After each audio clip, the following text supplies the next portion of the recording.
Oh, there's Max. Where's our tech person?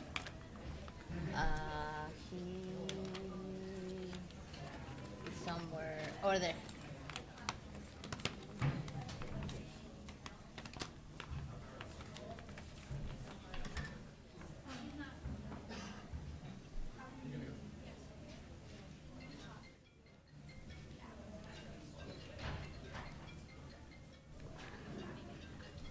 Max, can you hear me?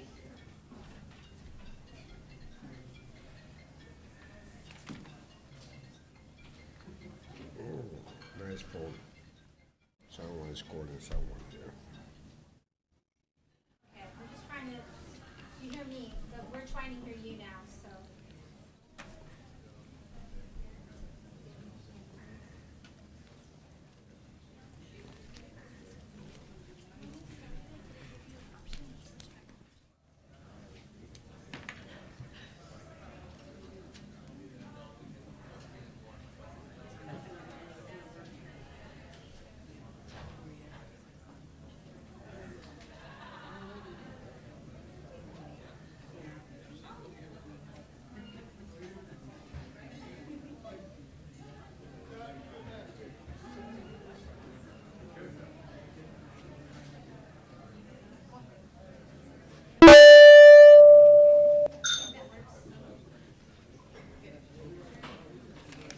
Max, can you just try to say something again?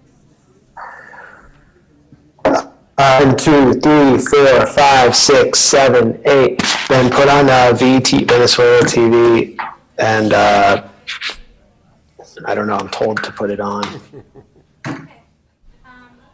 So, I'm just going to introduce all of you and we'll ask you to start, okay? Yes. Venezuela. Yeah, I don't know. No, I don't know. Maybe it's channel 8. It's like the state channel. Just gonna have him put himself on mute. It's definitely not on direct TV. Whatever. Yeah, try to get the live feed however you can.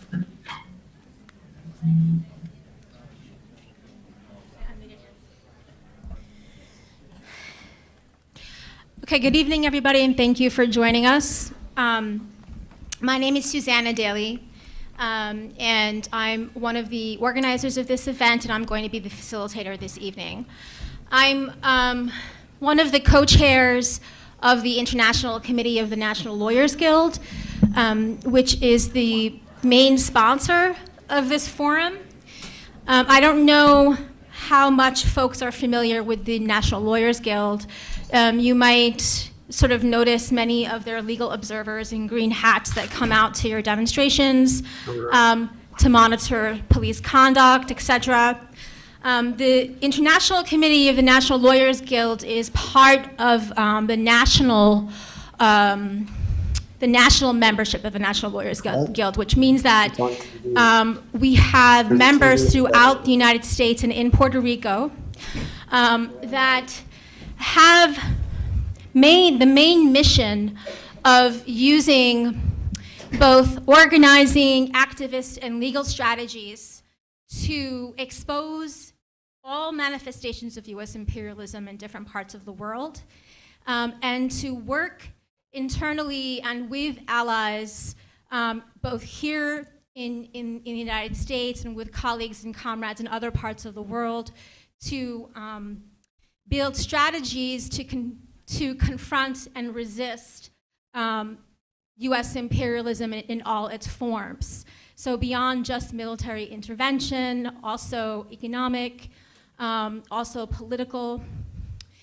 And the Americas is one part of the world in which the National Lawyers Guild and its members have been very prolific for many years. It's not necessarily the area of work that I'm most involved in, even though I have been part of anti-imperialist struggles around the wars in Central America back when I was a youth. And I did visit Venezuela in 2006. But my area of work is mainly to do with the Middle East, North Africa region, and in support of the liberation of Palestine.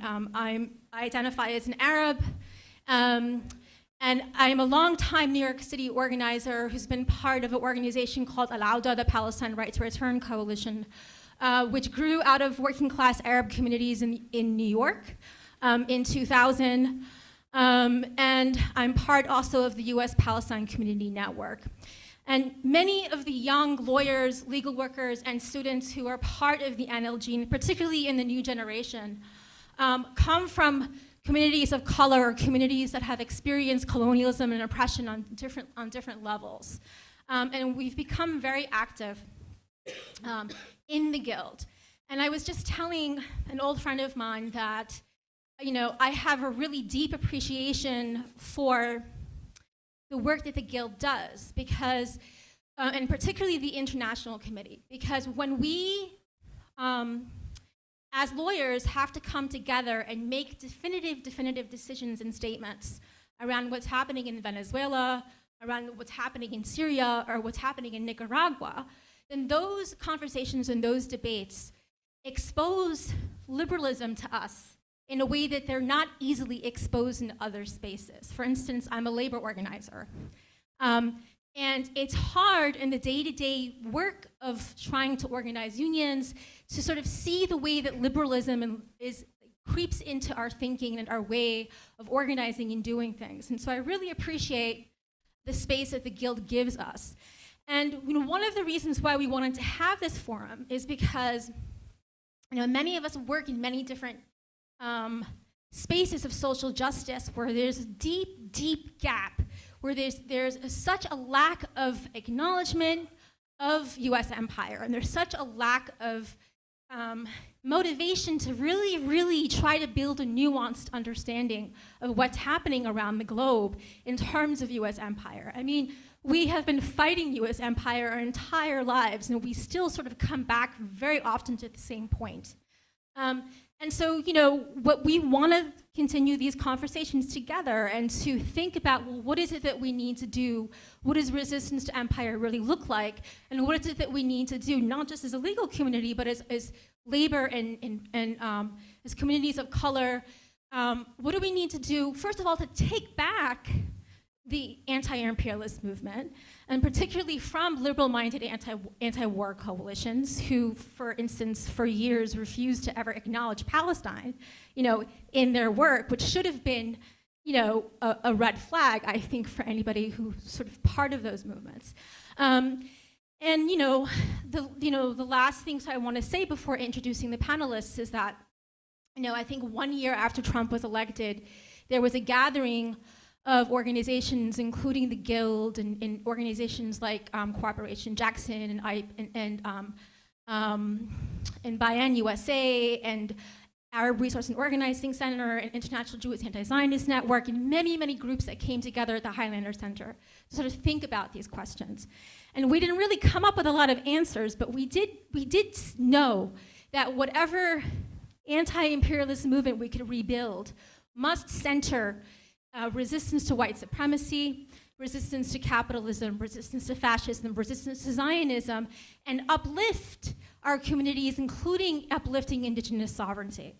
And so these are discussions that are happening all the time in different places, but we need to really sort of put more effort into doing them in in new places and together, and so we can learn from each other as to how to proceed. So I want to introduce the panelists, and then I'm going to have them speak. The first speaker is going to be Max Blumenthal, who is joining us from Caracas. He's the editor of GreystoneProject.com and the co-host of the podcast Moderate Rebels. He's an award-winning journalist and the author of books including the best-selling Republican Gomorrah, Inside the Movement That Shattered the Party, Goliath, Life and Loathing in Greater Israel, and the 51-Day War, Ruin and Resistance in Gaza. He has also produced numerous print articles for an array of publications, many video reports, and several documentaries, including Genesis, Charlie, I can't pronounce French, so excuse me, and the forthcoming Killing Gaza. A film called Killing Gaza, so look out for that. And I'll just have him speak before I introduce the other panelists. Is that good with you all? Okay, cool.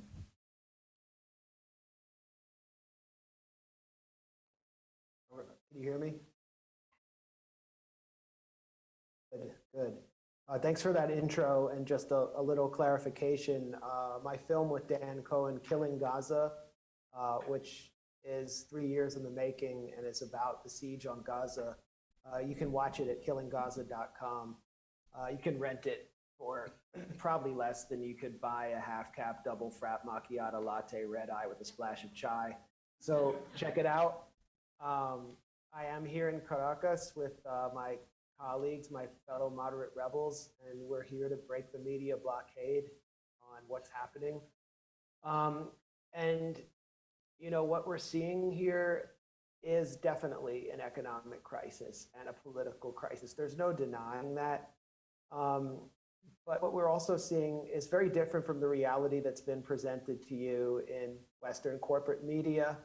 And the first thing that you won't see in Western corporate media, though you might have gotten a sense of it if you watched Elliot Abrams under questioning today on the House Foreign Affairs Committee, especially if you watched his interaction with Representative Ilhan Omar, who's turned out to be the real thing, is that the coup that the Trump administration attempted to engineer in Venezuela has essentially fizzled out. It didn't work.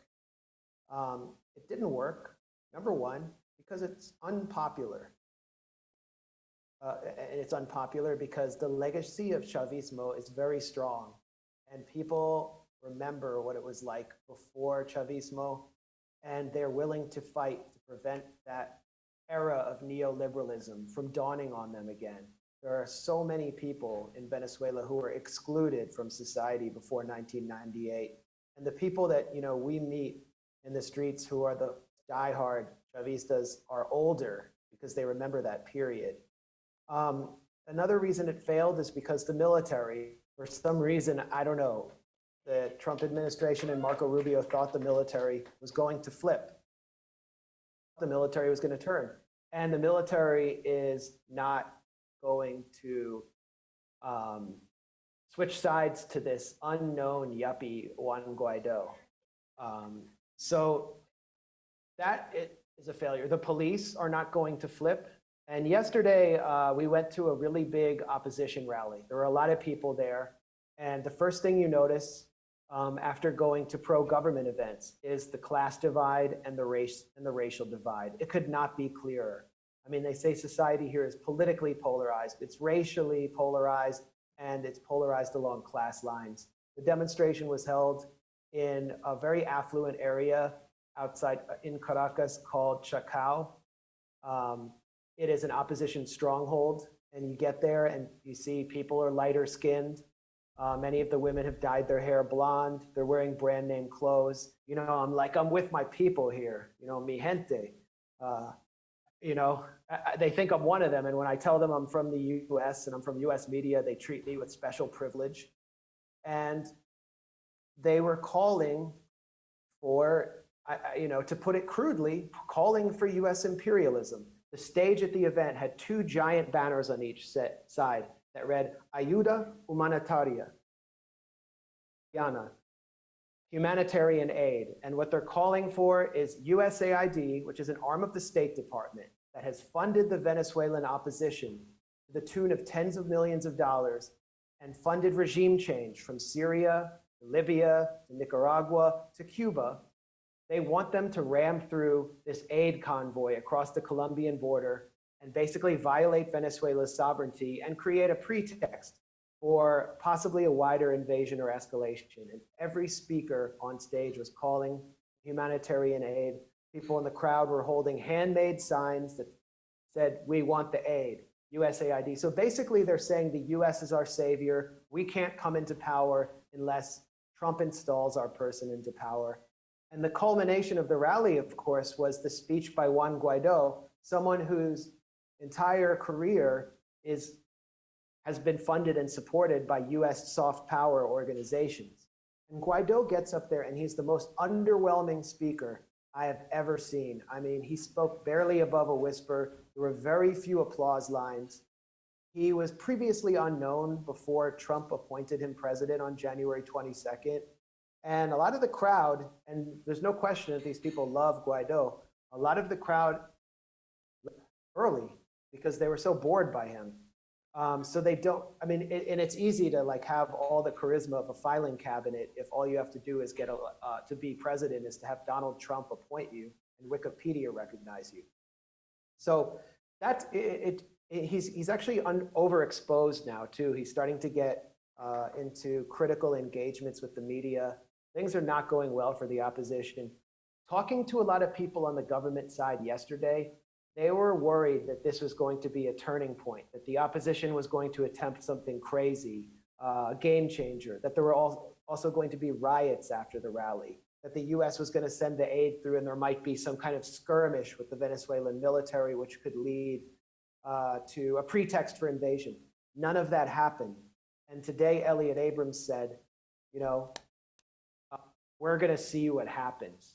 It's kind of like a reality show where no one knows what's going to happen next, and Washington actually has no plan. Then you talk to people on the Chavista side, and there's no doubt that people are exhausted here economically, due largely to economic warfare against this country, which is a big prize for the US and the Western Hemisphere. But they have a strong anti-imperialist education, and they speak in a sophisticated way. We're talking about people in working class barrios speak in a sophisticated way and understand what the stakes are, and they're willing to fight for their independence from US hegemony. And it's really inspiring to be around that and to also see the gains of this revolution when you go to the comunas. Like I went to one yesterday and just saw a music school of students performing Afro-Caribbean music and how talented they were. This is a comuna or a commune, a socialist collective where more than 3,000 families live that Chavez established. So they have a lot to fight for. They have a lot to lose, and they're willing to fight for it. And I think that's a big reason why the coup has failed internally. But the economic warfare has intensified. The US has seized billions of dollars of assets that Venezuela could use to get out of the economic crisis. And so I think what we're seeing here is a lot like what we saw in Syria, just in closing. What we saw in Syria, it was kind of like a rehearsal for World War III. And the US lost because the US was not willing to commit as much as the Syrian government and its allies were. And they basically stood up for themselves and threw the US and its Gulf allies out. And now people are negotiating with Damascus. Seeing in Venezuela is very similar. We're seeing the world divide up between the kind of Western imperial nations, at least whose governments support empire, the right-wing governments that are US vassal states that center around the Lima group in South and Central America, and the rest of the world. And Venezuela is going to have to choose the rest of the world. And so it's kind of a face-off. And if the US loses this round in the Western Hemisphere, then I think we're seeing another stage of the decline of US empire. And how Venezuela manages to innovate and get out of this situation will be really interesting to watch. What kind of alliances it makes. This is how the future will develop along geopolitical lines. And that's why Venezuela is so significant for every other nation that wants to resist Western hegemony.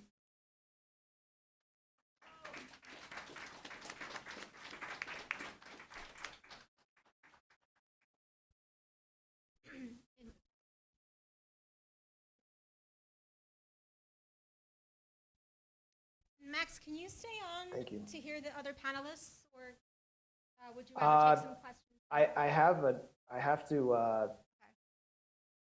record a podcast, but if you want, I can try to jump back in if there's a Q&A. Yeah, okay. I think that in about 45 minutes, we'll begin Q&A. If you want to just text me, I can see if I can jump back in. Okay, is that okay with everybody? Okay, sounds good. Thanks, Max. I will text you. Thanks for having me. Thanks everyone for listening. Thank you very much.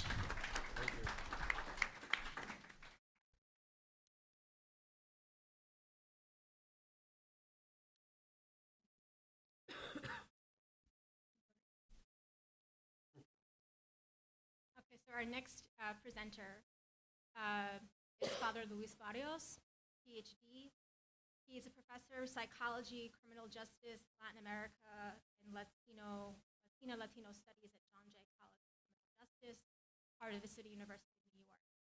He's also a member of PhD faculties in social personality, psychology, and social welfare at the Graduate Center of the City University of New York. Dr. Barrios has written and co-edited more than 7 books and other numerous articles. He's a former prisoner of conscience from the School of America's Watch movement. He is also the board president of the Interreligious Foundation for Community Organization and board president of St. Anne's Corner of Harm Reduction. He is a consultant to the International Human Rights Association of American Minorities. In September 2017, he received the illustrious Lifetime Achievement Award, Community Advocacy by the Institute for Latino Studies and Research in New Jersey.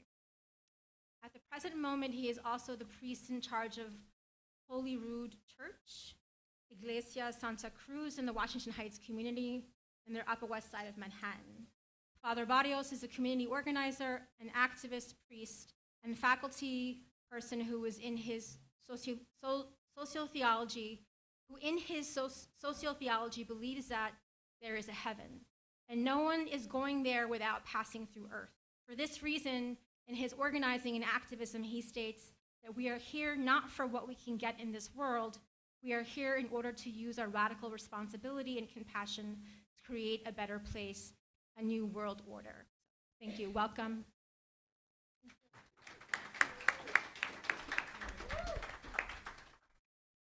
Good evening. Buenas noches. Well, it's good to be here. Also, good to be at this table. Suzanne and Ximena and Natasha. I don't know if you know that Ximena's birthday is today. Oh, no. Está cumpliendo año. Cumpleaños. But also Natasha's birthday is tomorrow. Mine was in January, the day before the Three Kings, okay? So, but I still celebrate it. Let me start by making it clear that I want peace for Venezuela. I do not want any kind of political, economic, or military violence. I want a sincere dialogue between all the parties, but without any foreign intromission. In other words, I want to make it clear that the Venezuelan people must find a solution to the problem.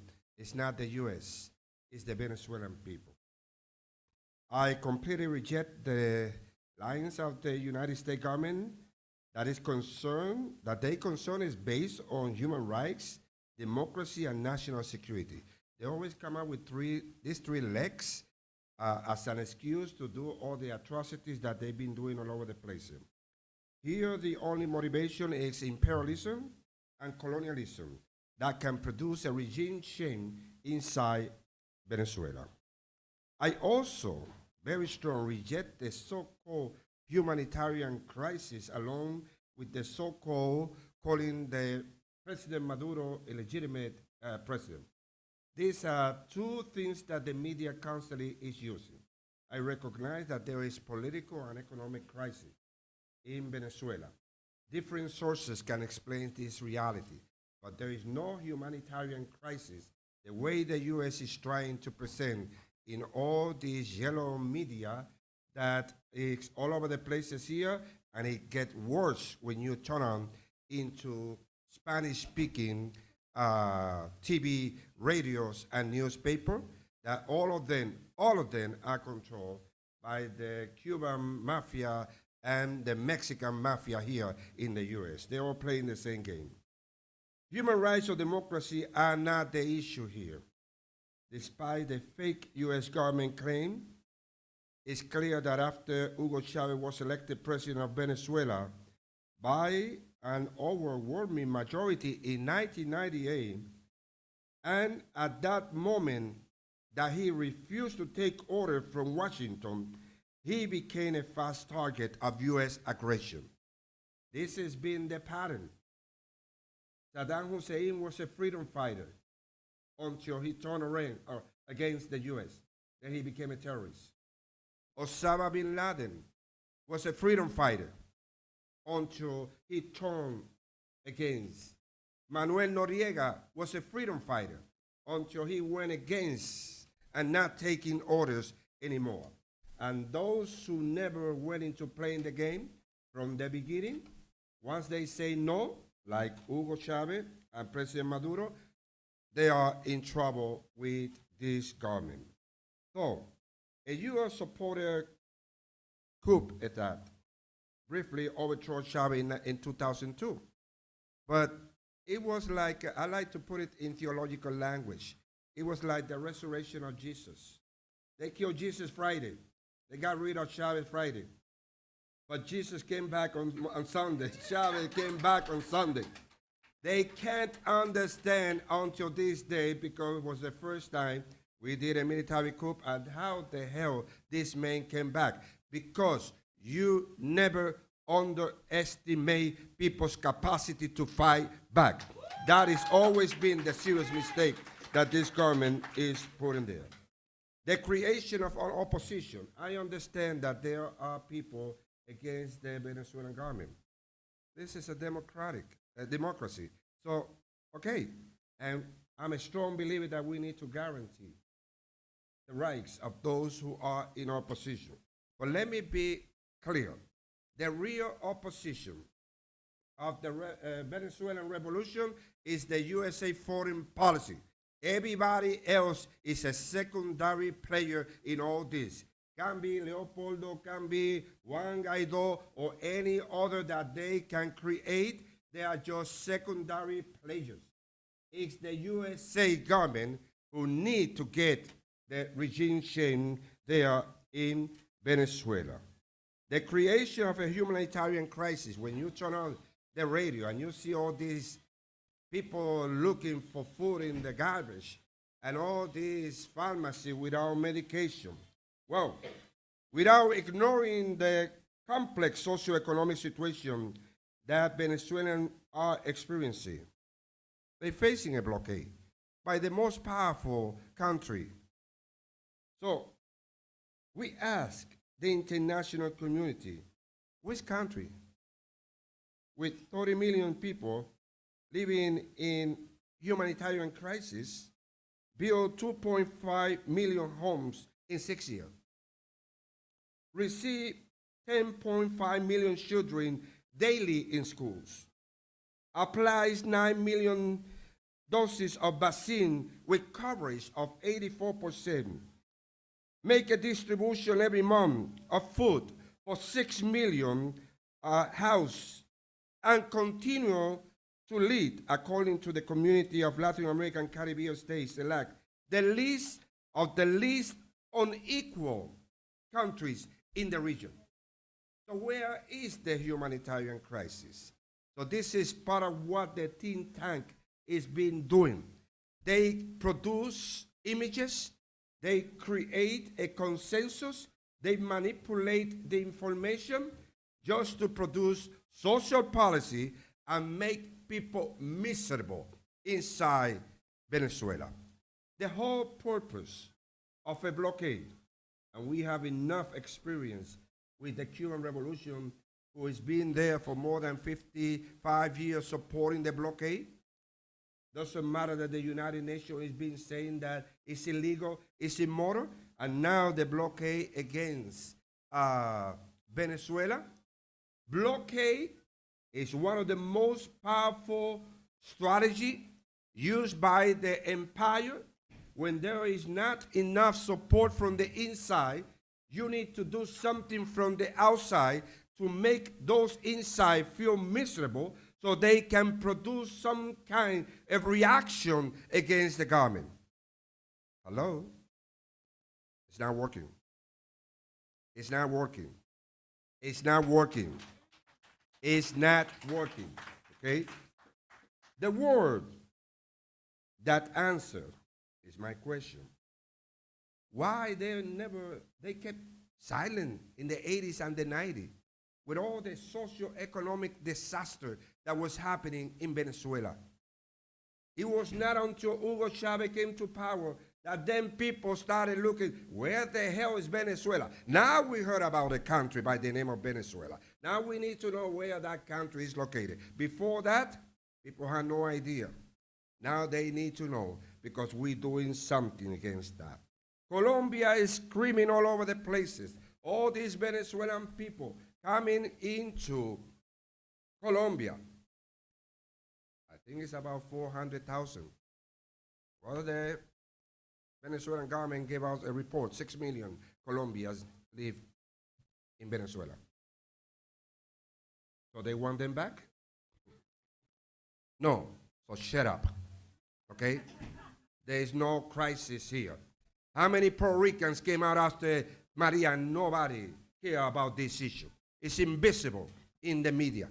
We are all over the places in the East Coast, and we're still getting, and the government is trying, supposedly the best they can, to bring everybody back. They're still trying. But why this is why we don't call this a humanitarian crisis? This selective language we need to understand. Why is that in this humanitarian crisis, not one single bank in Venezuela is being closed? They're still functioning. Okay? There is a very interesting document by the United Nations independent expert on the promotion of a democratic and equitable international order that say recent trouble saw how best to enhance the enjoyment of all human rights by the population of two countries, Ecuador and Venezuela. This is 2018. He noted the eradication of illiteracy, free education from primary school to university, and programs to reduce extreme poverty, provide housing to the homeless and vulnerable, phase out privileges and discrimination, and extend medical care to everyone. Why? Because these two countries, Ecuador and Venezuela, invest 70% of the national budget to social services. That's why, okay? We're far away from doing something like that. We invest close to 55% in military equipment in the national budget. What happened with that? That's a reflection of the values that we are. In the ongoing intervention, my brothers and sisters, you know, this is being forever. This is, intervention in Venezuela is nothing new. When you look at what happened in all over the places in the world, and especially in Latin America from the US. The Monroe Doctrine in the 19th century project this. The so-called doctrine of the big stick, you behave or I punish you. The so-called good neighbor policy, the so-called dollar policy, all this strategy orchestrated in the USA Congress to see the way they can expand imperialism and colonize countries. Jacobo Alves in in Guatemala, 1954. Patrice Lumumba in Congo, 1960.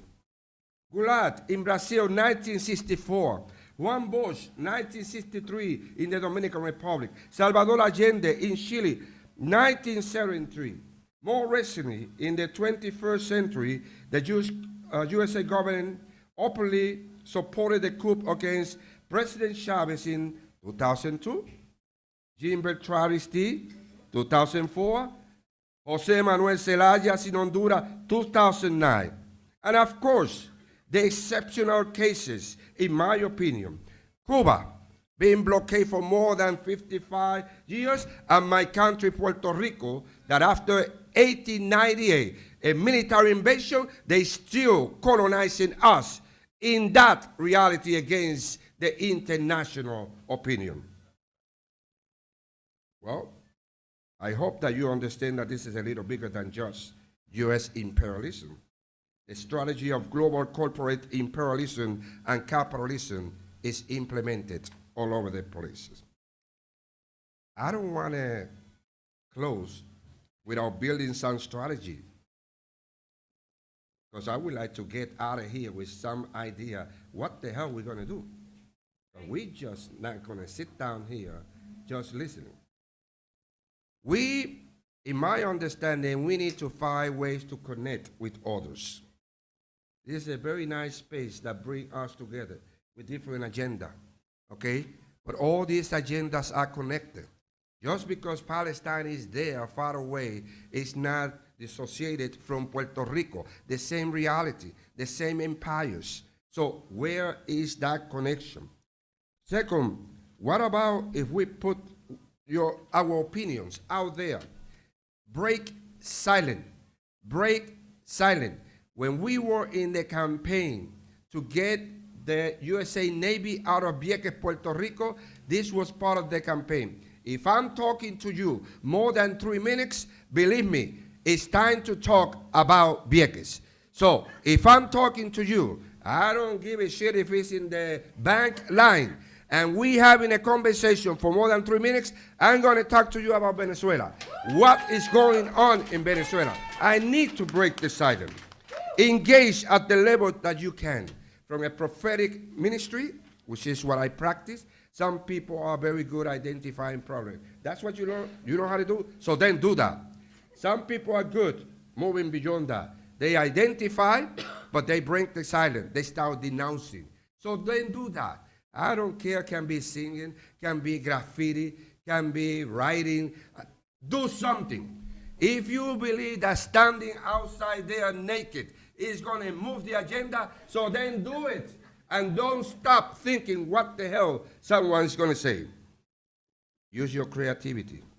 And my particular concern, I'm a priest. I organize in the church.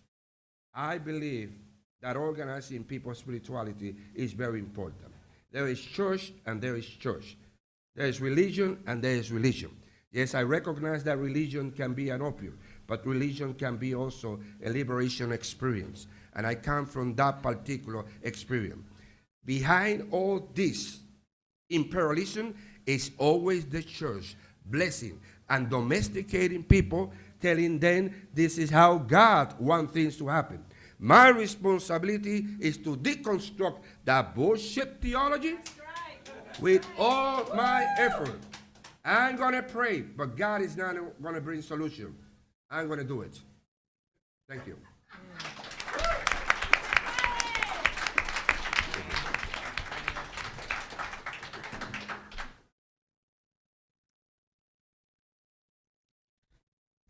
Thank you, Abuna. That's how you say father in Arabic.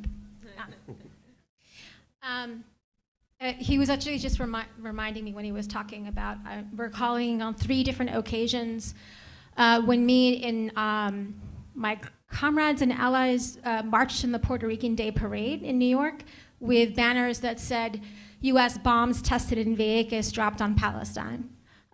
So we do have a history of coming together with different agendas, but like fighting the same, both government and corporate empires. So our next speaker is Ximena Bustamante.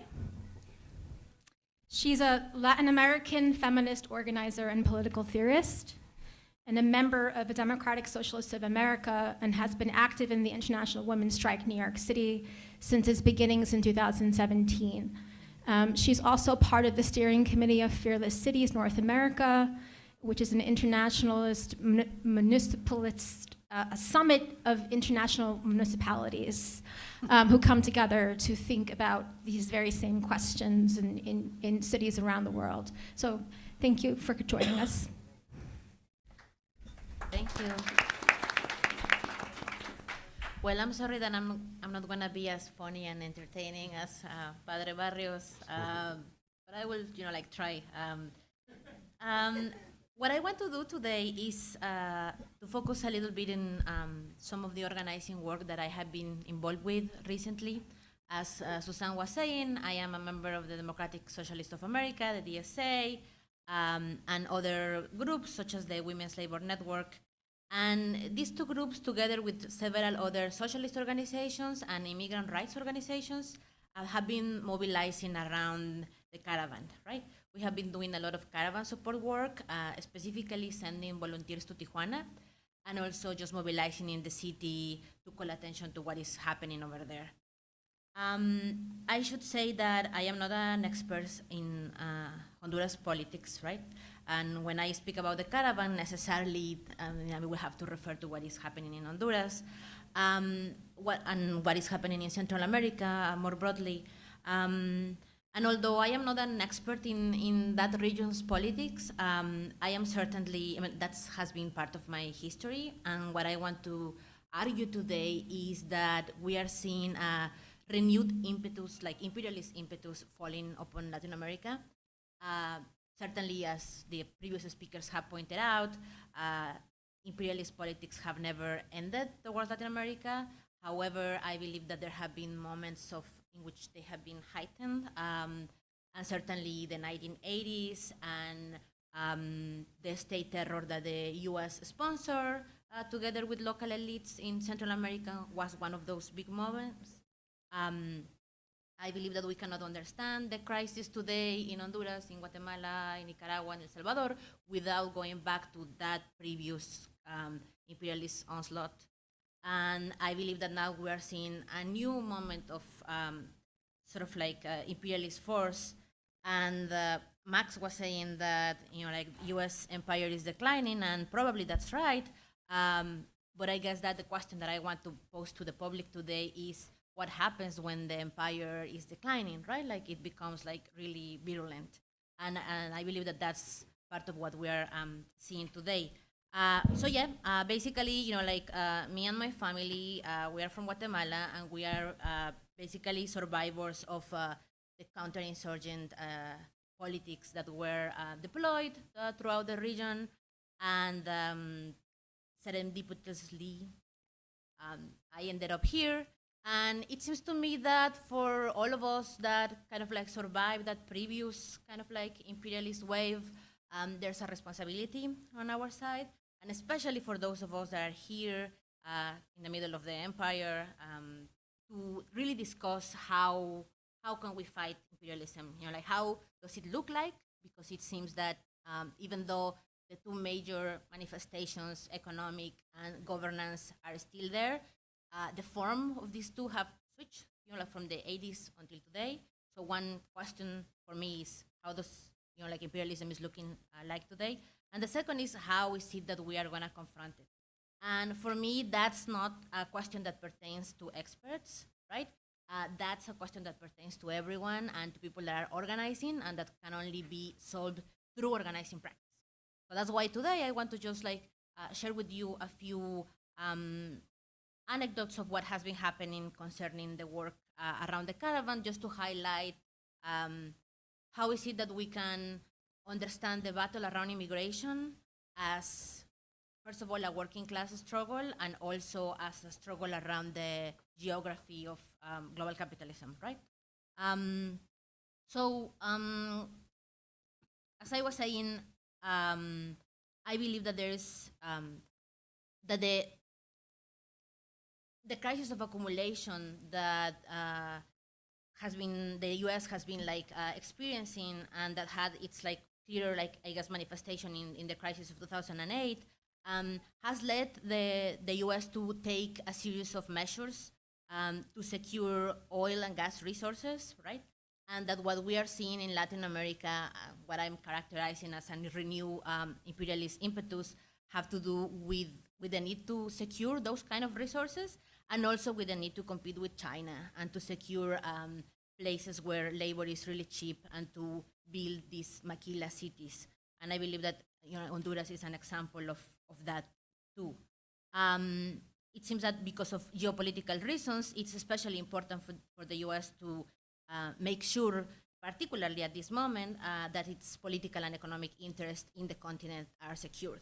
Right? So again, the recent history of Honduras is like really complicated, and the only things that I want to refer to are the coup of 2009, and to point out how is it that in that year, when we were seeing the pink tide across particularly South America,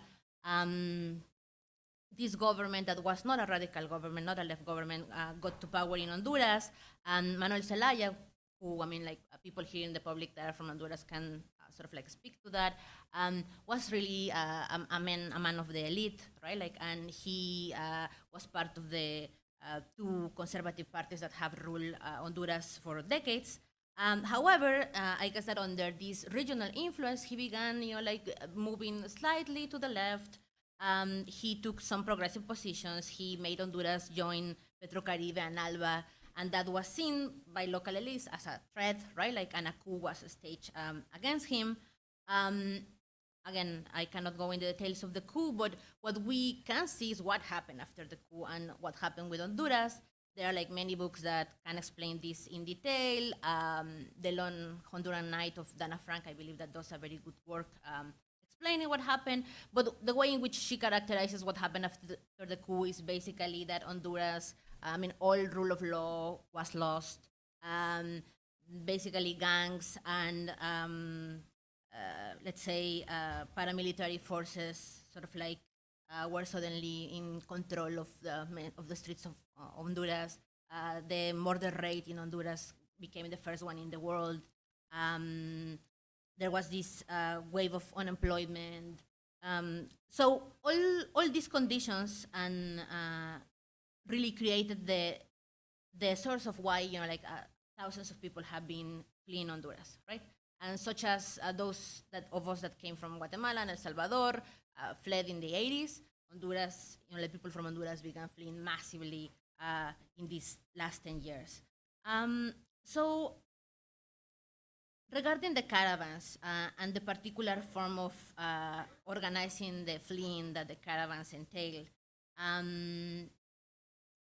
there's a long history of caravans as a force of life and as a force of resistance.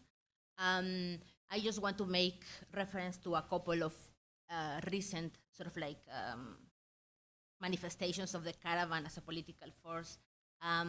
In Mexico, as probably you have heard, and this is one of the reasons why the people fleeing from Honduras have organized in caravans, is that the trip north has become incredibly dangerous, right? Like the country is militarized. There are all these human trafficking rings operating along the routes of migration. So people have been pushed to taking more dangerous paths. And in the last, let's say, 10 years, some numbers say that 70,000 people have disappeared on their way north in Mexico, right? So literally, Mexico is a country of mass graves, and that's how people are referring to it right now, right? Mass graves of Mexicans and mass graves of people migrating through Mexico. So a couple of manifestations of the caravan that seem to me like a precedent of the Honduran caravans are, on the one hand, the caravan of mothers of disappeared migrants in Mexico. So in Mexico, there have been already several trips of mothers of disappeared people that have just toured the country looking for the bodies of their relatives. And there's also a caravan of Central American mothers searching for the disappeared. And indeed, the second caravan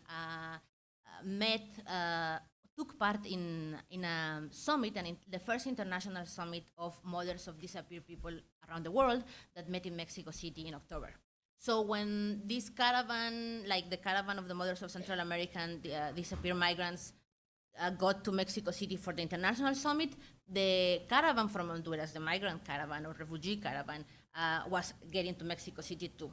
So even though we cannot really right now trace the connections between those different caravans, I just want to highlight how we see that the caravan in recent years has really constituted a force of resistance.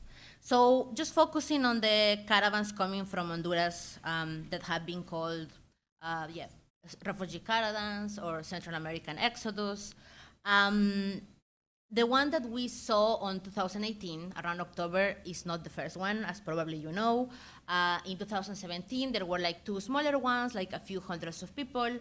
And in 2018, it's when the caravan as a strategy of collective migration came to mainstream media, especially in the US, when around 7,000 people, those are the calculations, got together to travel north.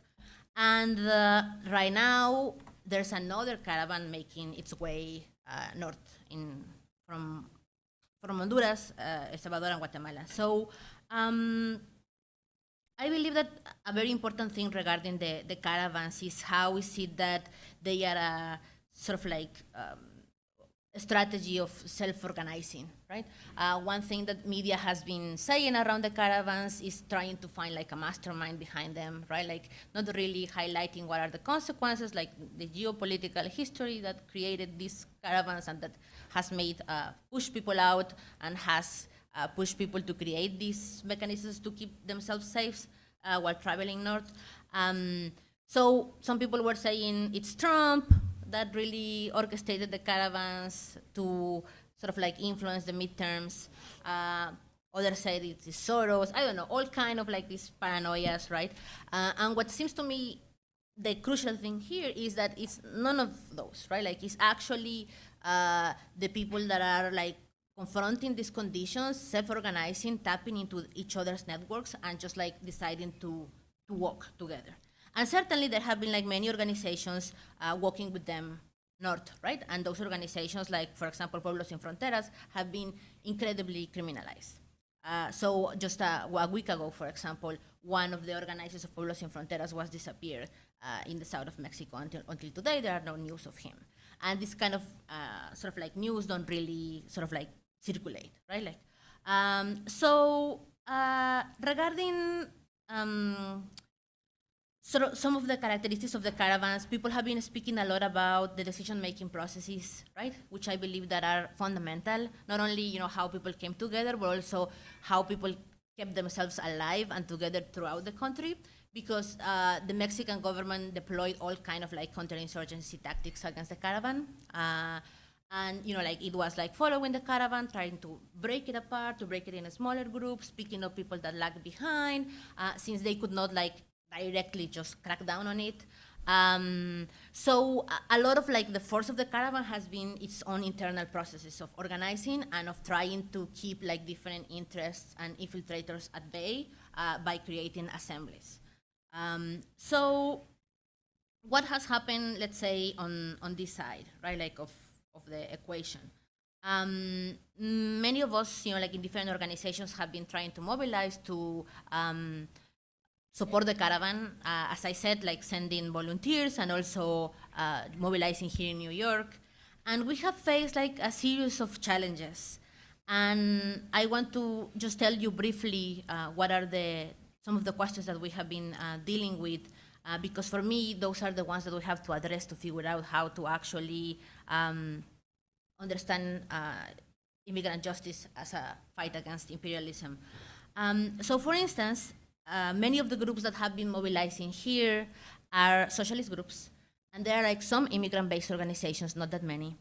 And what we found is that when some of us some of us that have been very close to immigrant rights organizations and that are also part of leftist groups will approach the immigrant organizations, some of which are the most militant ones, we will find different types of responses of whether they should engage or not with the struggle around the caravan. There were some that said, and very fairly, we are at capacity because like what we are facing here is so a big challenge here, meaning inside of the US, that we cannot deal with that, right? Like, and that's pretty understandable. But there were other answers too, like that's a distraction, right? That's not really the struggle that we should be engaging with, because we are fighting to keep people here, right? Like, although, of course, I understand, like where these comments are coming from. I believe that we really need to problematize them and sort of like ask, what do they do? Like, and it seems to me that this kind of narrative reproduces the inside and the outside, right? There's an argument that we are like so drowned here, like ICE is picking up people all over the place, right? Like there are raids. We cannot really think about what's going on down there, right? But what some of us have been trying to say is that, we have to, right? Like these two stories are kind of like combined. And what we have also been seeing is that the people that have been mostly organizing around the caravan are organizations in the border, right? Most of immigrant-based organizations in the rest of the country have been very little involved. And the organizations in the border are facing a double sort of like challenge. On the one hand, they are just trying to keep people alive, right? Like because of the conditions of people coming in the caravan are just horrendous. The Mexican government, until very late in the game, provided basic sort of like support, but for the most part, people were just like living in stadiums, sleeping on like the floor, without bathrooms, persecuted by the military outside of the stadiums where they were staying. I mean, it's really this management of population, you know, like these operations. And so the organizations now there were indeed actually in the coalition that was created in Tijuana and San Diego, they had two wings. The wing trying to keep people alive, just fighting for survival, and the wing that was trying to develop a political framework to address what was happening. And I believe that division that happened in the coalition in Tijuana and San Diego, I mean, it's not a split, it's just like a sort of like a strategic division that they created, just tells us, you know, like some of the challenges. How is it that, you know, like those organizations can at the same, on the one hand, just try to sort of like provide basic services while also trying to develop a political framework of how to act around the caravan. Because how to act around the caravan is not just about, you know, like trying to get that people in, but it necessarily sort of like requires addressing the questions of sort of like immigration enforcement within the US and these questions of imperialism, you know, like how is it that Mexico has become a vertical border and that's part of a regional strategy, and what the US has done of Honduras, right? Like all that has to be part of a single kind of like political framework. And such as they in the border have been fighting on how to do that, those of us inside the US have also been sort of like struggling on how to articulate all those pieces. I believe that one of the things that we could sort of like explore has to do with who in Honduras, for example, is like profiting, you know, like from the coup, sort of like identifying. We know that there are like all these multiple corporations that are engaging in extractivist policies, right, like, and that have thrived after the coup. Identifying those, identifying which public institutions in the US are involved in supporting the coup. Not only who in DC should be lobbied, you know, like around Honduras, but also all the complicity of multiplicity of public offices, right, on the coup and on perpetuating certain economic interests in Honduras. So I guess that's, I don't know if this is too much. I hope that it was not too confusing, but that's one of the paths that some of us mobilizing here have been following, you know, like trying to address how we can, at the same time that we pay attention to what is happening within the US, take into account border politics and find ways of fighting sort of like imperialism through putting pressure in entities here within the United States. So I guess that I'm gonna end there. Thank you.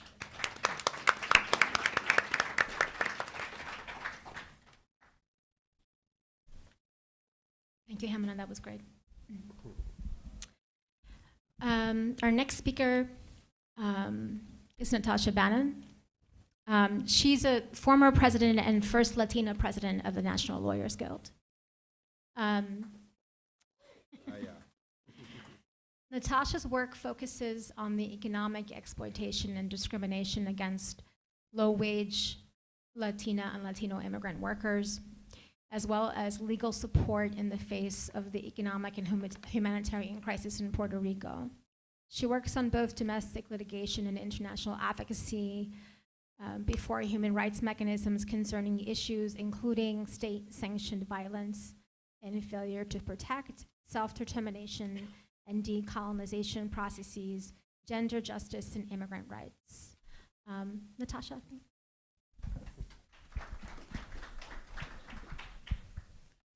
All right. I hope y'all are still with me. All right. We're sitting, listening. We're gonna turn this into a conversation pretty soon, I promise. I want to thank the panelists who've gone before me, who've offered tremendous insight, and to Suzanne, our organizer and moderator, from whom I draw deep insight and inspiration from her work and analysis. I guess I want to focus my comments a little bit more broadly in terms of what I see as the shift in U.S. imperialism over the last decade or so, or a couple of decades, and hopefully leading us into our conversation about what the implications of that are for our own organizing work here, and what that means for our movements that are entrenched in U.S. exceptionalism and really lacking of an anti-imperialist framework, and how we can show up for that. So as Luis mentioned, stemming from the Monroe Doctrine onward, right, the U.S. has always signaled to the rest of the world, at that point to Europe, that Latin America was theirs, right, that this was their backyard. Lately, I think they're signaling more to China and Russia that they continue to want to assert their presence, and are doing that through various means. When we think of the Trump State Department, which is really the Rubio State Department for purposes of Latin America, now Rubio, Bolton, Pompeo for Venezuela purposes, we see even the implementation of some policies that seem counter to what has historically been U.S. interests in the region. So over time, I think you've seen a shift from what was historically really a military presence and military alliances that were centered on land possessions, land being the source of many conflicts internationally, to increasingly economic alliances that are supported by military action. That it isn't just land grabs, it's really about the use of the land, and particularly the resources on those lands. So whether it's oil and oil economy, coca for the drug trade that the U.S. funds under the misnamed war on drugs, natural resources, gold, emeralds, et cetera. U.S. foreign policy has been based on a model of extractive economies where we are taking out, resources, people, labor, and exploitation. And that hasn't changed. Just how that's happening, I think, has shifted a little bit. And it's centered on a protectionism that's really very present in the Trump White House. The American protectionist principles of having to protect our interests. Increasingly, those interests are really the corporate state that we see. It isn't just U.S. interests in terms of U.S. people, whatever that has been historically. It's really now U.S. corporate actors whose interests are being protected. And how do we see that? Well, we see that in, for example, the NAFTA and CAFTA tribunals, where U.S. multinational businesses are asserting interest under a treaty that the United States government has signed because sovereign governments refuse to allow them to drill, to mine, to exploit their land and their resources. And corporate actors are asserting interest under these treaties on behalf of sovereign governments, on behalf of the U.S. and on behalf of Canada. In a twist on what I think what the intent of those tribunals have been for, right? Recently, as of last week, the very honest statement by John Bolton that, the reason why the U.S. is so concerned about Venezuela is because it presents a great opportunity for U.S. oil companies. It was a very clear, honest statement as to what we see our future interests have been. And U.S. business has been in Venezuela since Chavez, right?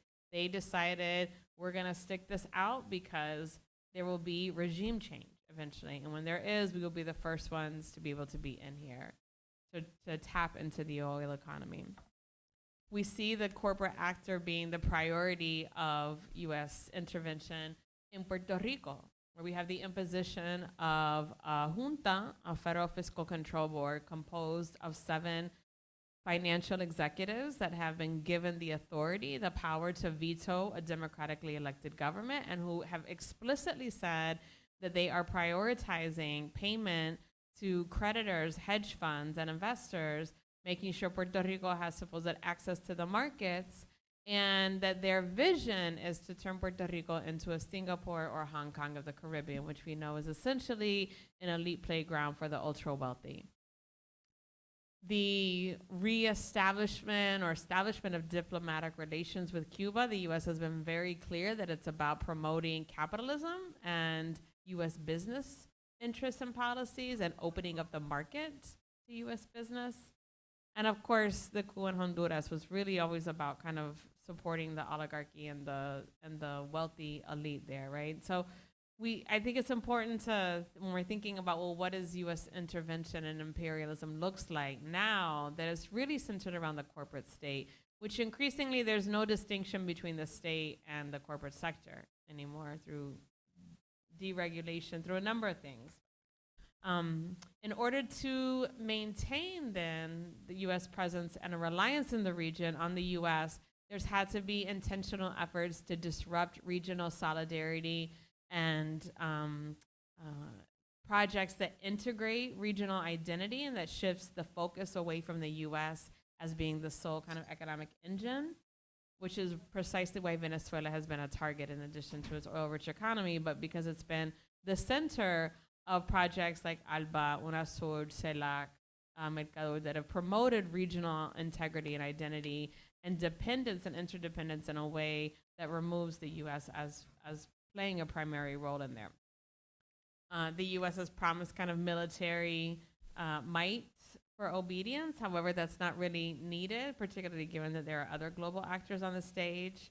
And so what we see are increasingly military alliances with civilian law enforcement, both here and in the region. So you have the NYPD training military, right, and sharing intelligence and the expansion of the security state.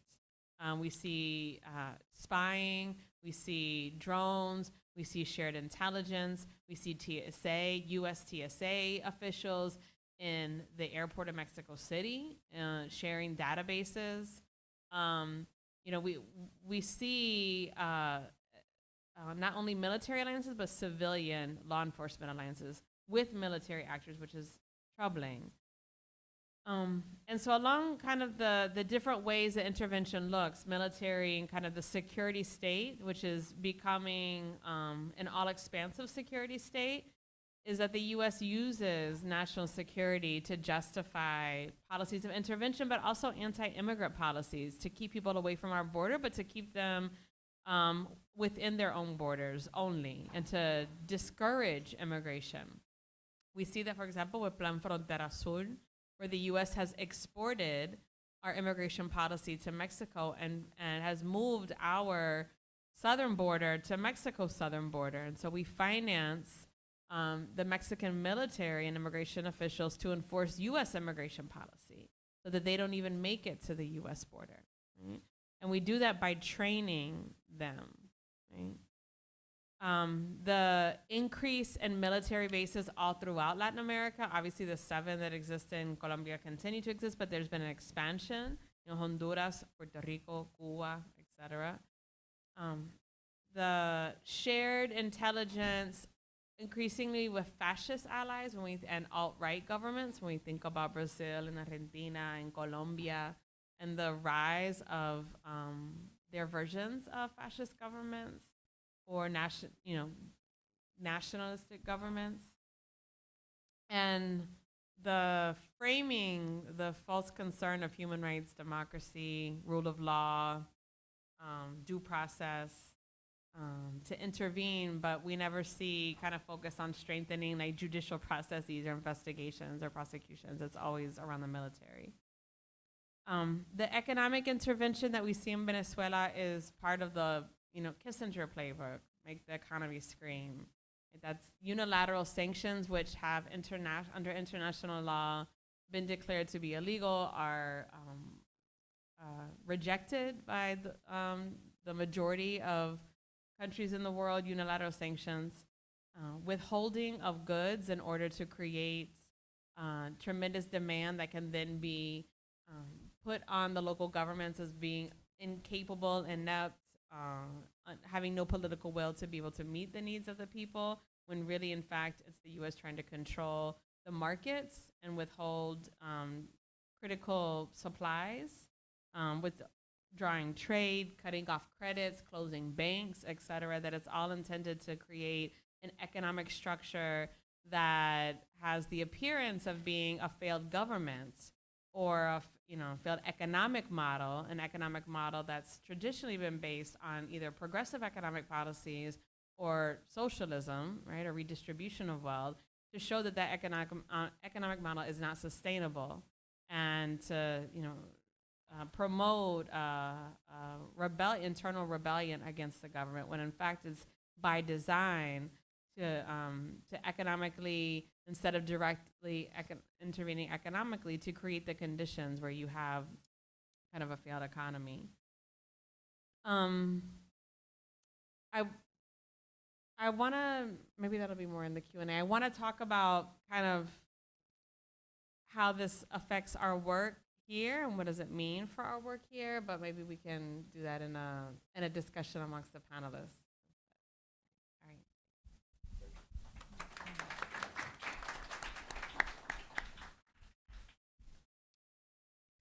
right. Yeah, so we can start with maybe taking some questions or comments from the audience, and then seeing what discussion that takes us into. And what happened with Max? He's not. I texted him, he'll come back, hopefully.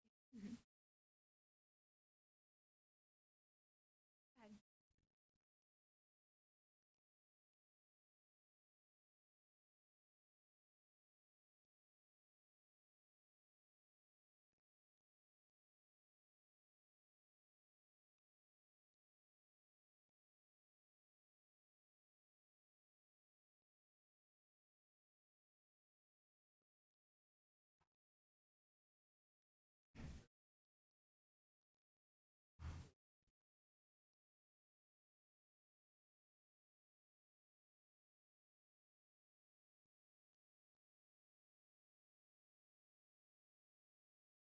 Couple more?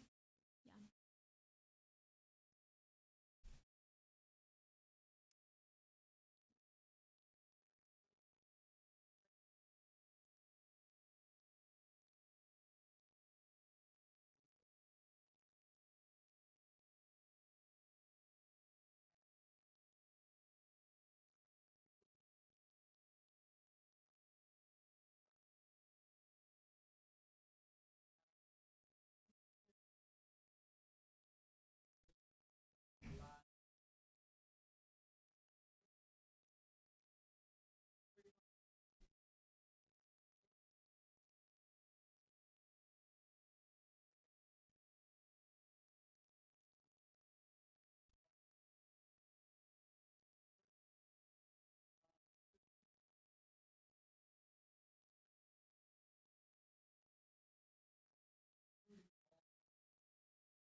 Expressway, Nationalistas are coming, Hondurans are coming, people from Argentina are coming, Long Islanders who are concerned about Venezuela are coming. So it may, be a trend that people are really getting fed up with this.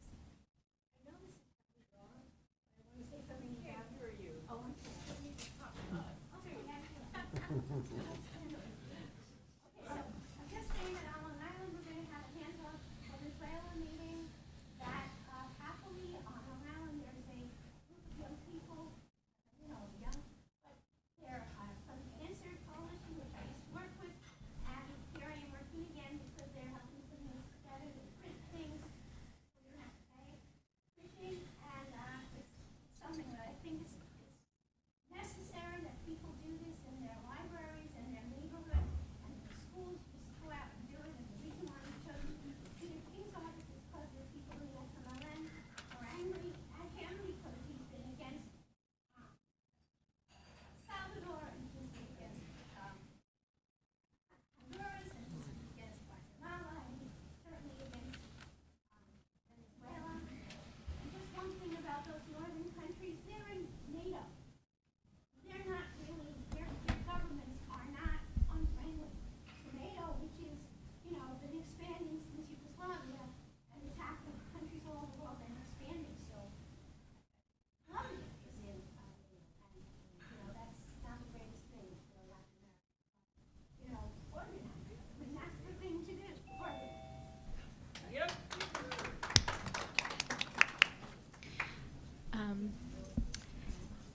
Max is back. Max, can you hear us?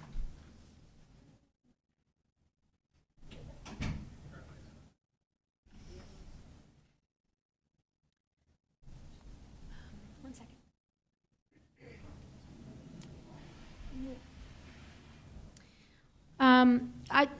Just to go after what the announcement that you were making about Long Island Action on February 23rd, I think there's also going to be one at Wall Street on February 23rd at 1 p.m. And then I also saw earlier today that there was also going to be an action in New Jersey at the offices of Cory Booker.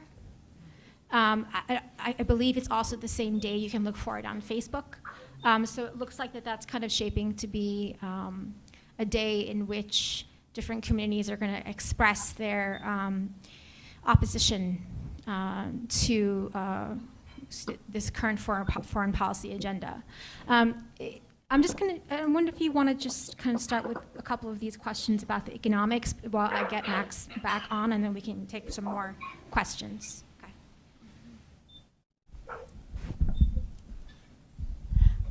I'll just briefly answer your question without being an economist. I mean, I think if you would talk to folks in Venezuela, they would tell you it's never a solid idea to base your economy on one product, especially when it's a fossil fuel and when it's part of an extractive economy and non-renewable resource that we're trying to move away from.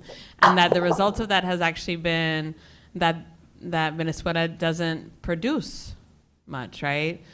People have become, I mean, this is actually what we were told, people have become reliant on the fact that they can have a subsidized economy based on this one resource, and it hasn't required them to produce anything that they could export or to diversify their economy. So just from an economic model, it's not sustainable, but it also creates kind of an undue reliance on one resource that we want to move away from as a whole, and is actually in many ways in conflict with other goals of other struggles, in addition to kind of undermining their own economic independence, really, precisely because even before this, we saw when the barrel prices of oil dropped, well, all of the programs that were subsidized and the economy began to also drop. So it's, I think that if Chavez were around and could do it a little bit differently, perhaps other choices would have been made.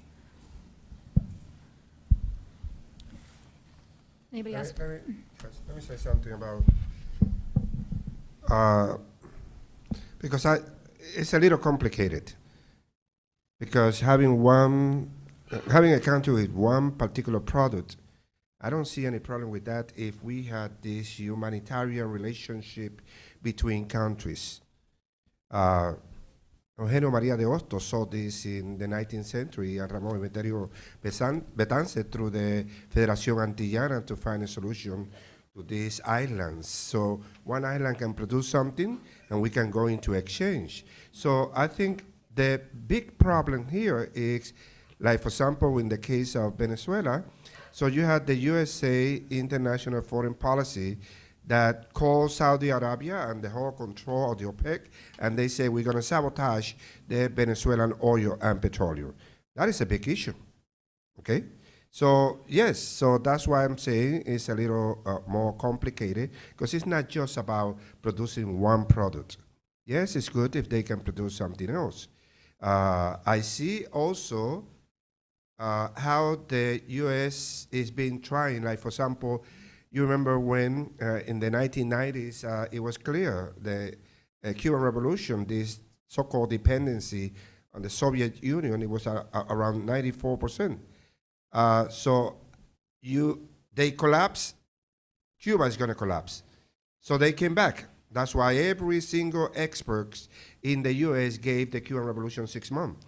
But they found a way as a people's revolution, to do the reconstruction of the social economy, and they started producing the alternative. What the USA foreign policy is trying to do is that Venezuela they've been blocking all the possible solution. Of course, no, I'm not saying that Venezuela is Cuba. It's a big difference with the resources, especially the human resources,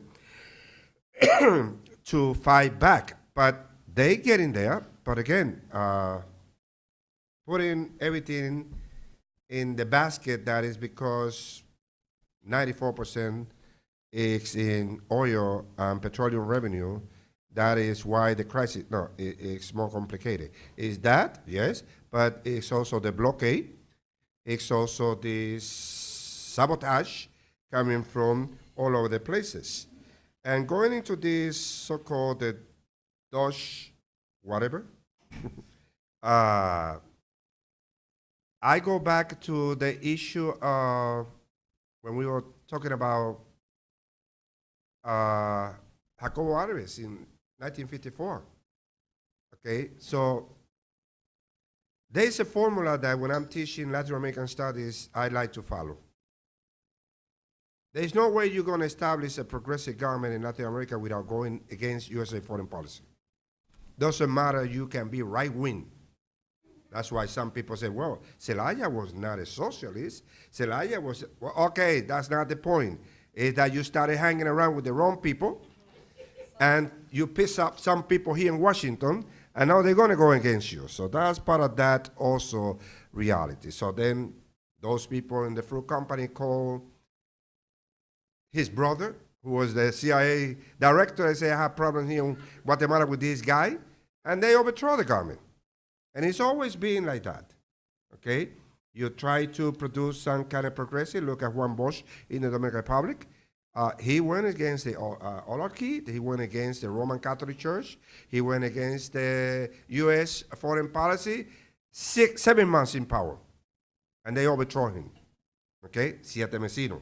So, yes, this is a reality that we always need to take. It's complex, which means we need to produce complex solutions. Thank you.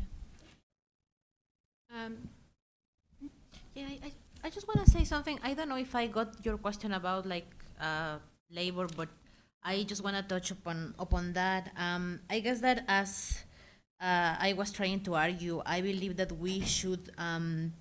What I was suggesting is what I was proposing is like addressing immigration as a labor issue and addressing immigration as a labor issue as a sort of like fight against imperialism.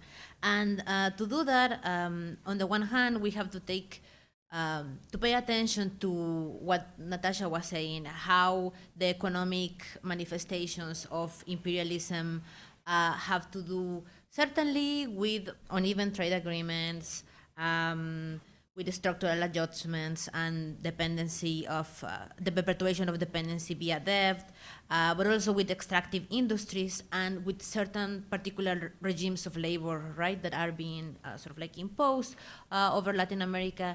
And that's why I try to touch upon how both in Honduras and in other countries of Central America, there have been this push for creating export processing zones, right, that will allow the U.S. to have places to manufacture very cheaply, right, that will allow them to sort of like their products to compete with the cheap sort of like workforce that prevails in China's sort of like manufacturing sort of like companies.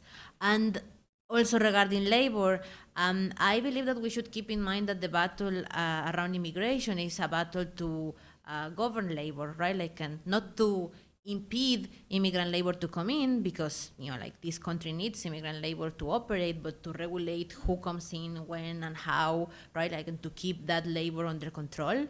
And I believe that that's why we should really expand our notion of what the wall is. It seems to me that the wall is not only something that is going to be built, I mean, that kind of exists and wants to, you know, like, probably it's going to be expanded in the border, but the wall is all this regional strategy of, because as Natasha was saying, militarizing, like extending the southern border towards Mexico, right? Like militarizing all that area, militarizing the border between Mexico and the US, but also how immigration enforcement is working inside the US, right? That's also the wall at every corner. When, you know, like you are an immigrant worker that is sort of like contributing to this country and keeping this economy going. And at the same time, you are terrified that, you know, like at every corner you can have like an encounter and be thrown into immigration detention, as has happened recently with, for example, Eduardo, like this compañero from a worker center in upstate New York. So that's also, right, like the wall. And the wall is also how immigrant labor have, I mean, even in New York, the conditions are of quasi-slavery. You know, like how you have people that have like shifts of 12 hours, 1 day off. I mean, and that certainly cannot mobilize, not to protect, you know, like their most immediate community, definitely not to protect the people in the caravan, right? Like all that is sort of like how we should understand the wall and why we should understand it as a labor struggle, I guess. Thank you, Ximena.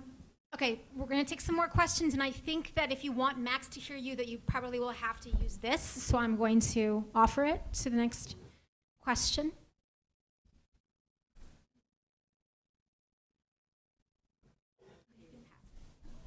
Thanks. I appreciate all the panelists. My question is to Max, however, on this issue. I have so appreciated, Max, your reporting on Nicaragua and what's going on there. And I think it's important to bring Nicaragua into this discussion here because John Bolton certainly has with the troika of tyranny. And so I was wondering if you could just comment on the imperialist drive underway in Nicaragua that began in earnest last April. Well, thanks for the question. I was really glad you brought up Nicaragua.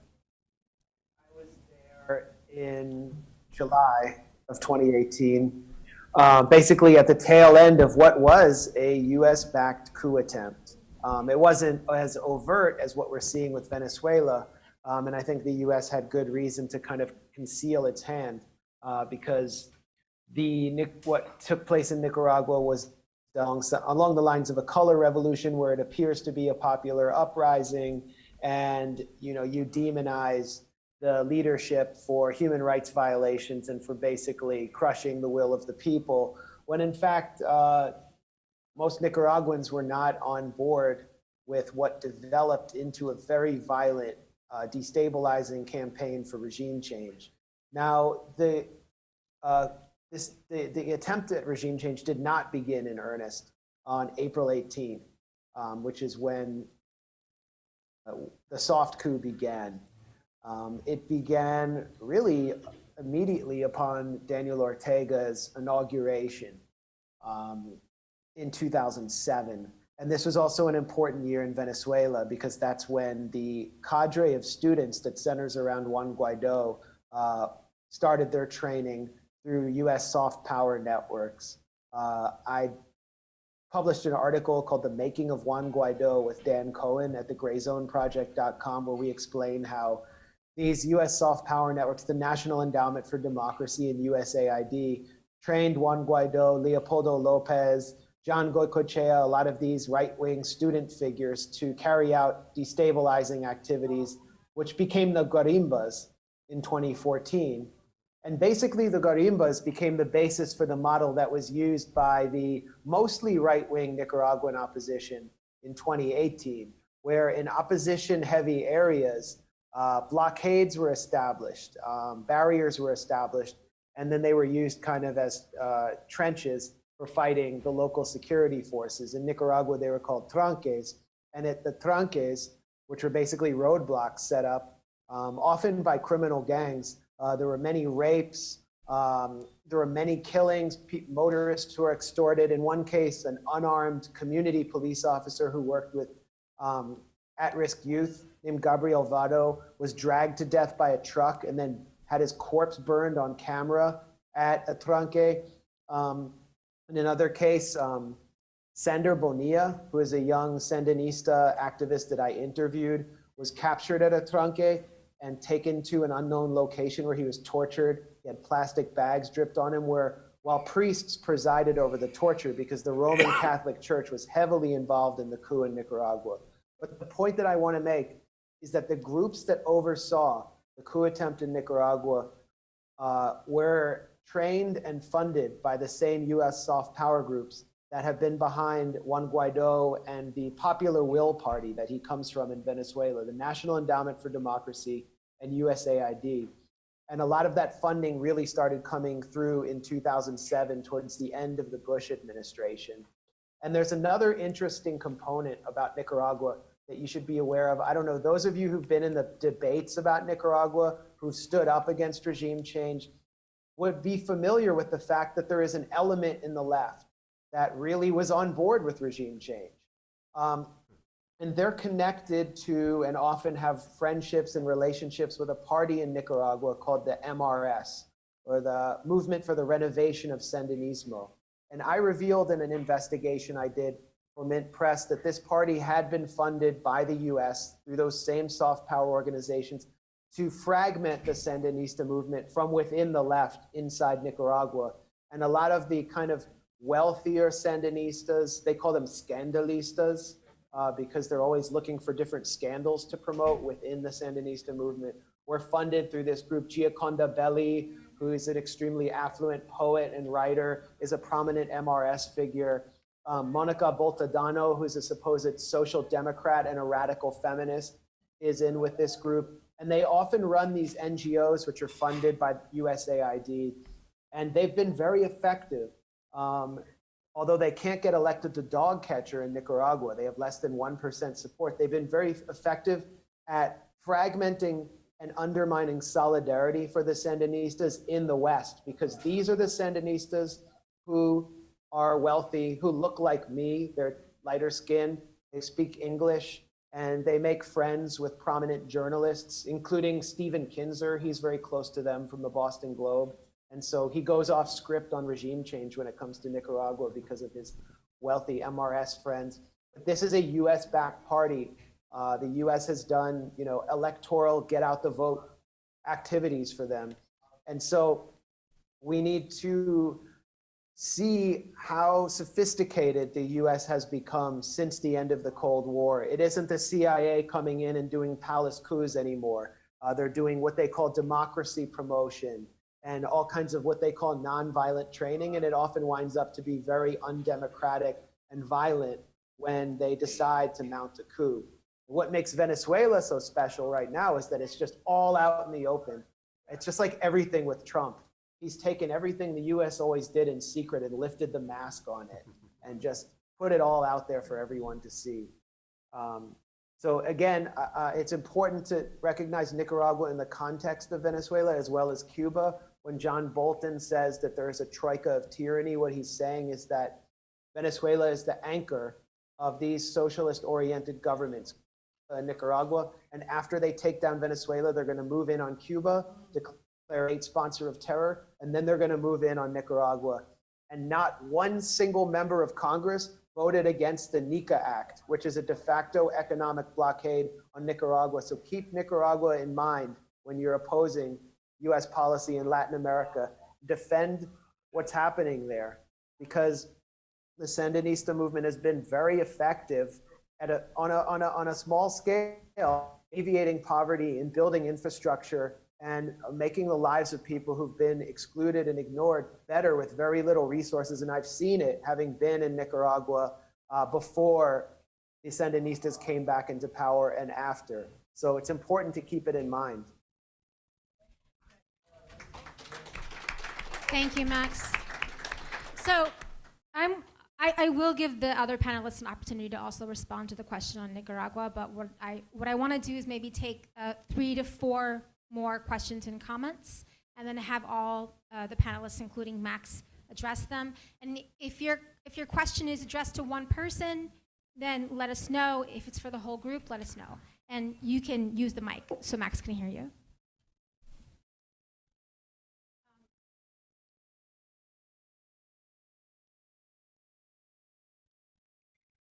This is a question to Max and also to the panel.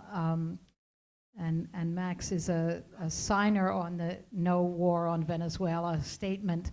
But it has to do with February 23rd and what seems to be an announcement by Juan Guaido of the humanitarian, quote, caravan beginning on that day. It's a 1-month anniversary of the U.S. attempted coup. So if you're able to say a little bit more about that, if that is seeming to be heard or announced there, and also other things to do in Venezuela with the 1-month anniversary. And just while I have the mic, because I won't have it again, I'll say one other word about February 23rd, which is, of course, a demonstration here in New York at Wall Street, but it is really a global day. And just in the New York area, along with Long Island, several cities in Connecticut, 5 in New Jersey, there will be a whole series of actions around the world on that day. And it's been very exciting to see that this statement, which is totally in solidarity with Venezuela and denouncing the sanctions and the U.S. role as a real cause of Venezuela's problem, is translated into 15 languages and has thousands of signers online. So it's really an effort to how do we strengthen and reinforce global coordination of the movement coming together and people strongly standing with Venezuela and against all U.S. plans. But just if there's a little bit more on what's happening on the 1-month anniversary, maybe that Max knows. And thank you. Somebody else had their hand up?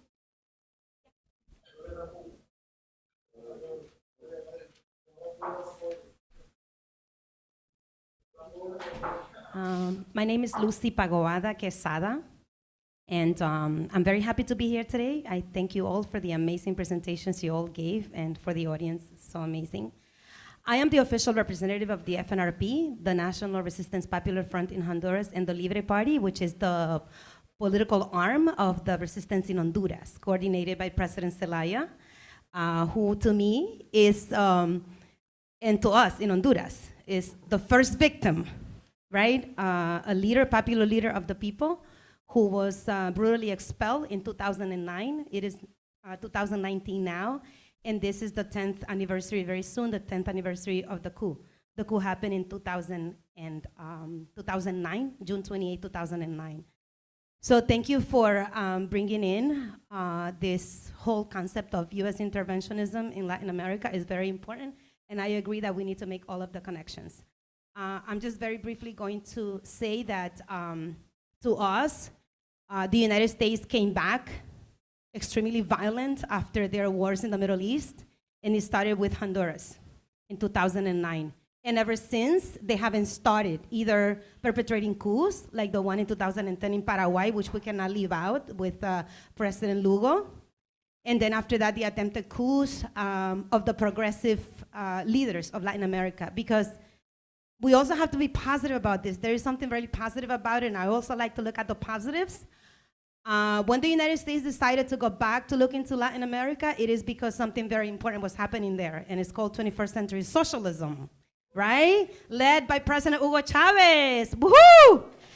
And so this is what was making the United States very angry, right? Realizing that a lot of leaders, I made the list here because I don't want to leave these leaders out. They are so important for all of us.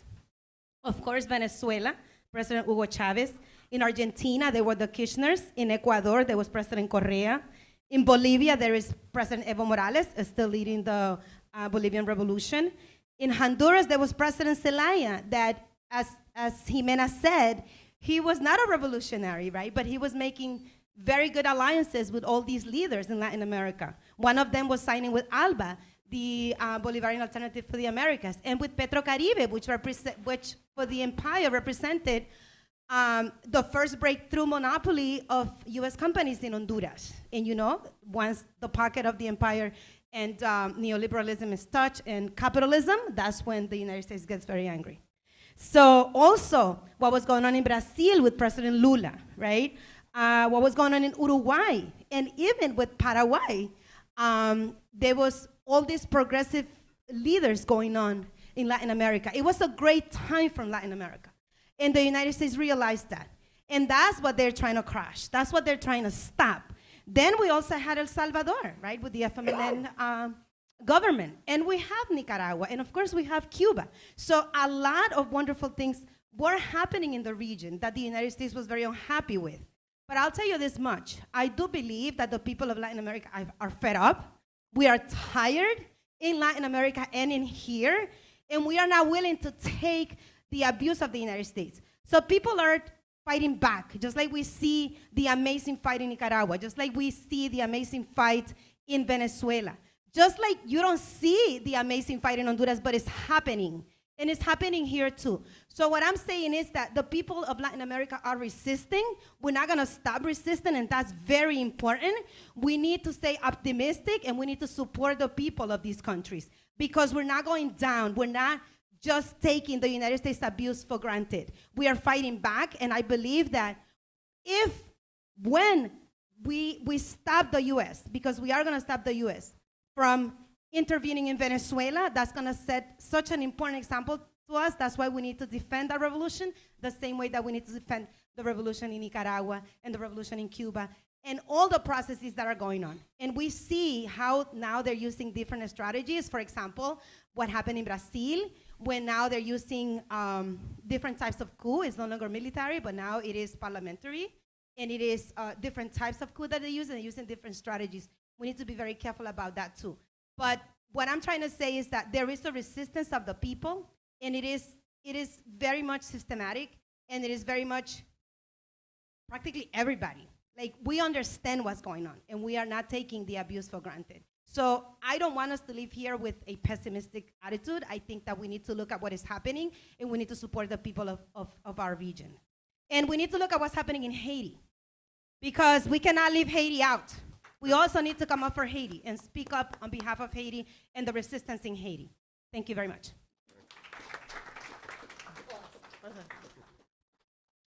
Thank you for that brilliant and uplifting statement, and for bringing into the conversation sort of Haiti and Brazil and Salvador, and because we could have a whole series of these discussions, and I really do love that positive framework, and I think hearing you and hearing also what Ximena was talking about was that the self-organization of the caravans and their survival is resistance to U.S. imperialism, and just like just again like the survival of Palestinians after all these years, and they're continuing to resist, also is an example of resistance to imperialism. And there's so many other places that we could talk about. So are there a couple of other questions before we go back to the panelists? Yes. Anyone else?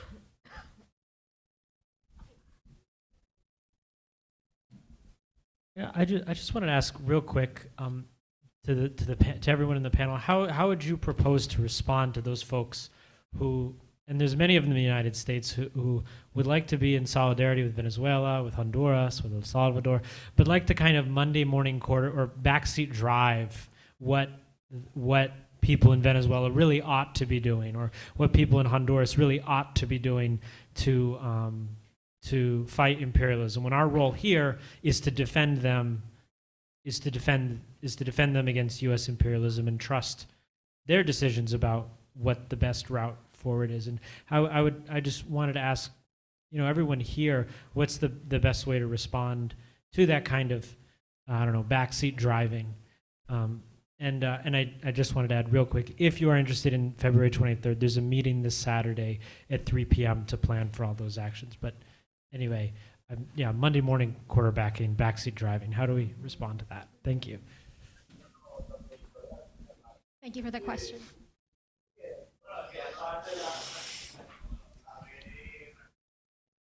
Hi, I want to go back to Father Barrios' reminding us about the big stick.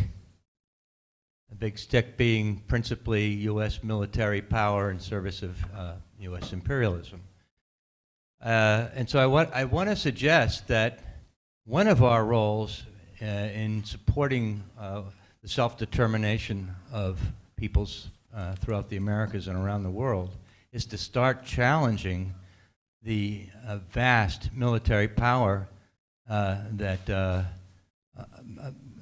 it all comes from resources that start here, whether it's corporate taxes or personal taxes. And I'm not suggesting tax resistance as the principal approach, but Martin Luther King Jr. reminded all of us that the bombs that dropped in Vietnam, the soldiers that were sent to Vietnam, all of this supposedly in the name of national security, was going on at the same time that our communities all around our cities and our towns were being devastated. And they're still being devastated. The resources that go to the military are resources that are not coming to our neighborhoods. To this. They don't come to our neighborhoods. No, we can hear you. Still working? Hello? Yep. Oh, okay. The resources that are going to the military are not coming into our communities. And so I just want to suggest that one of the routes that we really ought to explore is challenging the power that's centered in the Pentagon, of course the State Department, but the Pentagon is the most obvious manifestation of U.S. imperial power. And I think that there are opportunities to build bridges, to those among us in our own communities, right here in New York City, for example, which, by the way, is the media capital of the United States. So if we were to get something going on that level, it would make news, I think. I mean, if we built it broadly enough, faith groups, community groups, labor groups, peace groups, we might be able to start something and change the whole conversation. So there is a small movement beginning now. Some of us call it Move the Money, New York City. And we're starting to put media pressure on an unlikely place, our city council. They're populated by a bunch of mostly Democrats who, extraordinarily uncomfortable about dealing with this, but it's a place to begin, and it's a place that our people out in the neighborhoods understand, and it's a place that we can expose if they don't respond favorably to what we're pushing for. So I'll leave it there. Thank you. Thank you. No, but Suzanne, there's more people. What does an economically independent Puerto Rico look like? Forget the political status. How can Puerto Rico actually be independent economically without depending on the United States?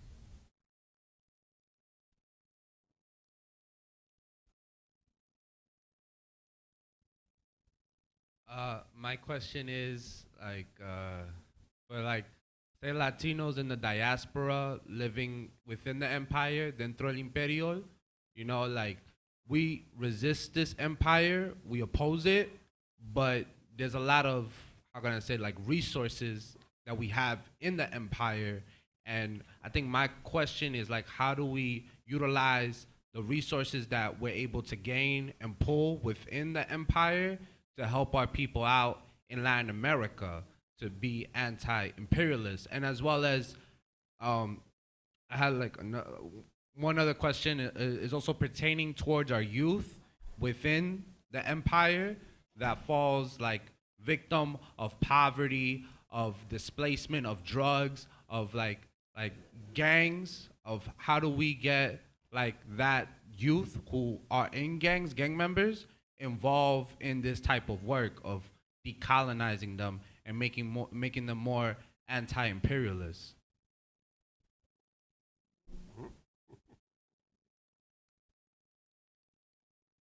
Thank you. That's a great question. Okay, so we're going to now then ask our panelists to address whichever ones of these questions that they'd like to. Some were addressed directly to them.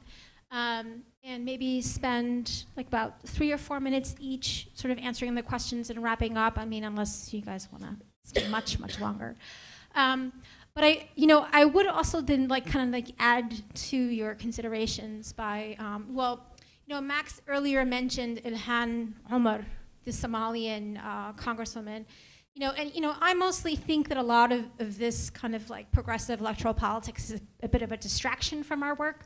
But Ilhan has really been showing a brave face in confronting the empire in her calling out of the AIPAC Israeli lobby yesterday. And despite the amount of like enormous attacks against her, then today grilled Elliot Abrams, in his role in the Central American wars during the Reagan administration. And I think about Ilhan and her own story, and she's from Somalia, right? And somebody mentioned how what Trump is exposing a lot of what often stays secret. And just as you mentioned that we can't forget Haiti, we can't forget Africa. And we can't forget US command in Africa and what it's currently doing in Somalia that we don't hear about. And just like that there's a migrant crisis on our border, there's a migrant crisis at the Mediterranean Sea that's driven from this sort of militarized violence, but also this economic violence. And it has to figure into our analysis and how we resist imperialism here.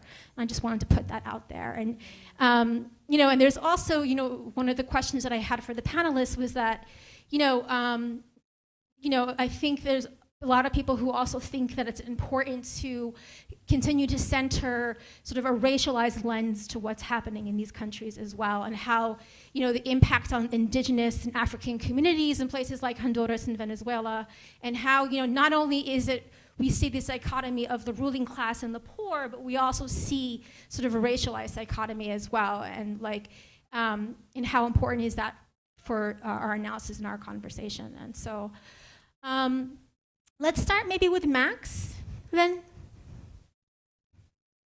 Okay, well, I'll respond to as many questions as I can remember and try to keep it quick. There was a lot there, and I think a lot of people said things in a more powerful way than I ever could about the situation in Latin America. I've had to deal with these self-identified leftists who spend all of their time talking about what third world governments should do and how they should be replaced. And, I don't know the point of that unless you're auditioning for a State Department job in a government after Trump, because that would be the logical place to make those sort of demands instead of within like the ISO or Jacobin magazine or whatever. But, that's what they do. They want to be like Orwell and like criticize the left all the time. They're like Orwell without the talent, the literary talent. And what I always say to them, it's just like there's no point in doing it. Like, you're an American, you're in the heart of the empire.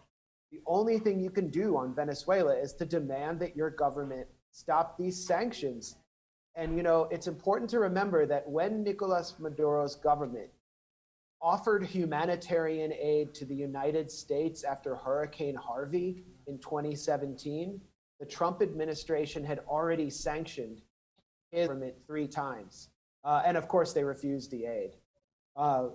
Then we did a great job responding to Hurricane Harvey, didn't we? Like, how's Houston doing? So it's important to really make people understand that sanctions is a form of warfare. And right now in Caracas, a box of diapers costs $30. Like, if you want to get Huggies or foreign produced diapers, it's like $30 because of the sanctions. There's so much that isn't being reported in the US because of the sanctions. And I really appreciate it. I don't know if Sarah Flounders is still there. Her raising awareness about the national march we're doing in Washington. I think it's on March 16th. Am I right? Yes. That will be a really strong barometer of where we are on how willing people are to get out in the streets and demand that the U.S. end this economic attack on Venezuela. So it's important to be there, be in Washington if you can, vote with your feet. And to the question about what we can do to challenge imperialism in the U.S., I just did a video before I left here for Venezuela from inside the U.S. Capitol, where I challenged lawmakers and asked them, is the U.S. meddling in Venezuela? And then I challenged them on sanctions. I found Alexandria Ocasio-Cortez in the hallway and asked her, "Are you going to issue a statement on Venezuela?" And she said, "Yeah, we're working on one." And, you know, of course, she hasn't released one. I don't know, she was in a photo shoot for Elle magazine recently, so I guess she has better things to do. And she also didn't defend Ilhan Omar. But my point is, you can go into the Capitol and challenge elected representatives on this. You can go to hearings, as Ariel Gold did, for Elliott Abrams grilling before the House Foreign Affairs Committee today, and make your voices heard. And you can do that in New York as well. You can, and there isn't enough pressure on them on Latin America.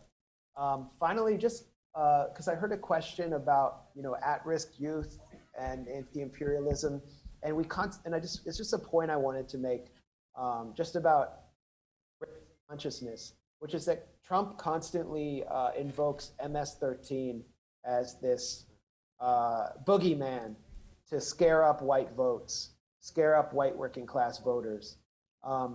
And we never hear about how MS-13 is the product of the dirty wars that we've fought in Central America and specifically in El Salvador. And we never draw the connection between the caravan and the coup in Honduras and just the constant US attack on attempts by Hondureños to actually develop their own sustainable economy. And we just need to start making those connections and explaining those connections to our friends and neighbors. And if the US decides, under the watch of Elliott Abrams, to fund another dirty war in Venezuela and arm the moderate rebels, as it did in Syria, we will not only see hundreds of thousands dead, we'll see a refugee crisis beyond proportion. And we'll see caravans that will make the last caravan just look like nothing. So we need to explain to people how this happens and how these countries have been destabilized because of politics and not some kind of endemic poverty. And that's pretty much where I'll leave it. Looking forward to coming back to the US and meeting you all and doing as much organizing as I can with you. Thank you, for Max. everything you do. Thank you.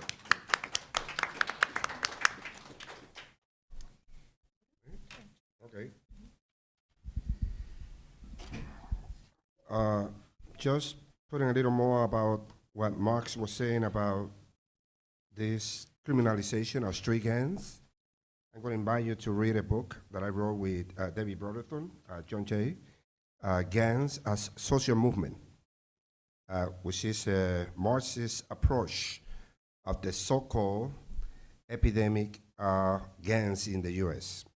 So it's the first time that we analyze the groups, not from a criminal justice perspective, but as a social movement. And the case that we follow very strong is the Latin Kings in New York City. That was a little information there. I think, my friends, brothers and sisters, whatever we're gonna do, we need to understand that capitalism is not in crisis. It's the crisis.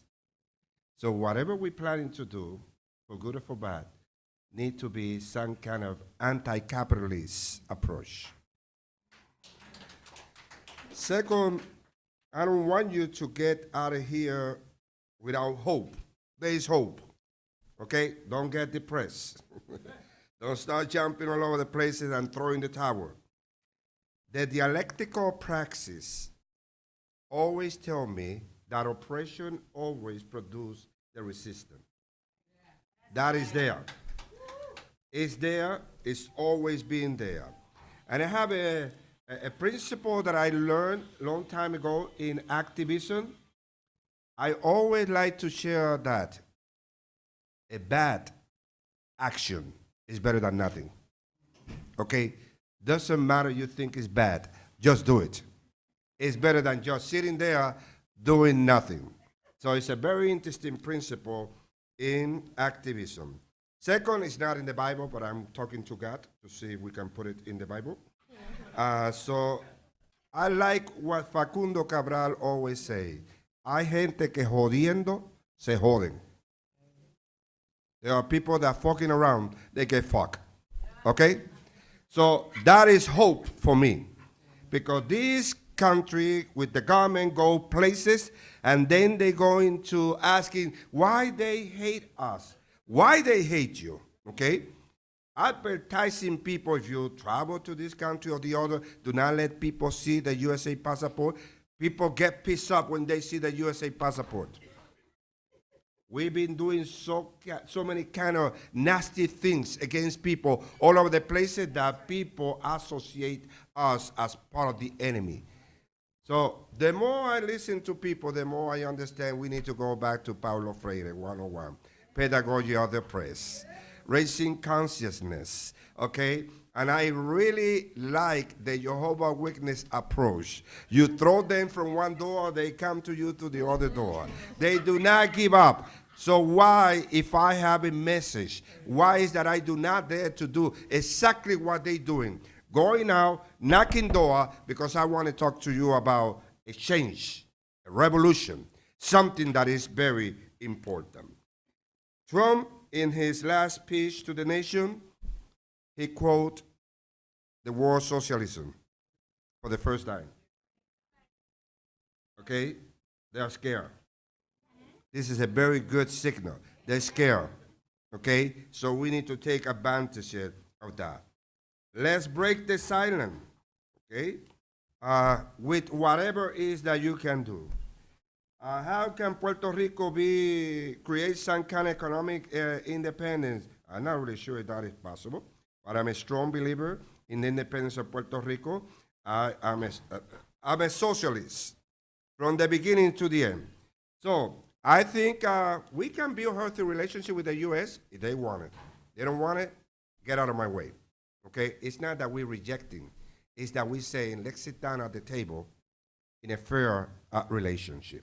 Okay? We can be part of CARICOM. We can develop our own economy. Never commit the mistake that some people did, not looking at what happened in Grenada, not too far away from Puerto Rico, 250,000 people, when the U.S. has been telling for more than 100 years to us, Puerto Rican, 4 million, that we are not going to make it because we are too small. How the hell that small island on the bishop leadership develop their own economy? That is possible. And we can do it also with other alliances in the Caribbean. Go back to Eugenio María de Hostos, Ramón Emeterio Betance, la Federación Antillana. It's possible. We can share, but we need to learn how to build healthy relationships. So I close with this. There is hope. Don't give up. We're going to get there. Thank you.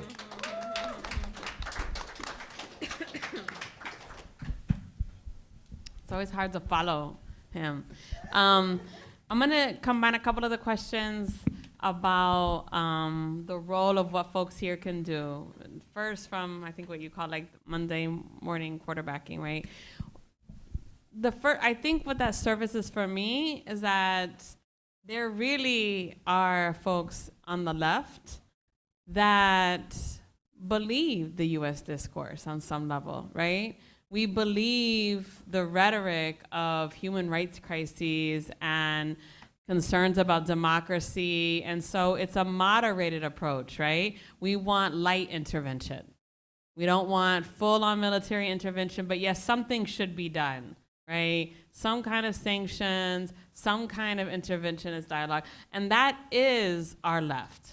That is the U.S. exceptionalism that permeates our left, which is really present now with Trump, because we think we're the only country that's ever dealt with fascism, because it's our fascist moment and it's all new, and so it's the only crisis in the world. And at that point, you began to hear, we don't have, and organizations, we can't focus on international work, everything's domestic front, all hands on deck, as though these were disconnected realities, as though we couldn't learn from other sisters and brothers abroad who've been dealing with fascism, financed, supported, funded by the US for decades. And the lack of an anti-imperialist approach and analysis in our work here precisely allows for these exceptions of the US. that say, well, I mean, we teach at John Jay. All of my students are immigrants or children of immigrants. Most of them want to work for law enforcement, right? There's this idea that yes, there's exceptions. The U.S. does good work, right? We intervene only when we're concerned about democracy or human rights. And we have to call that shit out. Like, that cannot be allowed at all. So when we're having these conversations with folks who are reflecting on what to do about Venezuela, you have one position: no intervention. That's it. No sanction, which is economic intervention, right? No intervention, period. The same way that there's this outrage at the idea that Russia interfered in our elections, right? We have interfered in elections around the world. I mean, that is official government policy, is to interfere in elections. We're doing that right now. Rubio from the Senate floor promising the military in Venezuela that they will release humanitarian aid, i.e. we will fund you if you rebel against your elected president, right? So we have to really, and it's hard, I know, because we are bombarded with that message all the time, even on the left.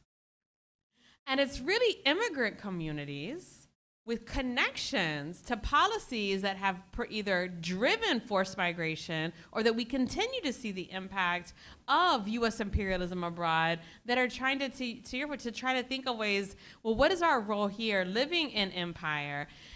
And I think what's useful for me is not only having an anti-racist, anti-oppressive framework, anti-capitalist framework, because imperialism is built on capitalism, sustained by capitalism, and promotes capitalism, but anti-imperialism in all of our work. That includes domestically, right? So to me, the anti-imperialist framework means when we're talking about, development in East Harlem, we're talking about settler colonialism. We're talking about massive displays, not just gentrification, it's displacement of communities the same way that U.S. empire has done. And using that framework to think about, well, what does it mean when we have displaced communities and a restructuring of society, a restructuring of wealth, the hoarding of wealth, the lack of distribution or redistribution of wealth, who benefits from that, who's coming in and taking land and resources, talent, whatever.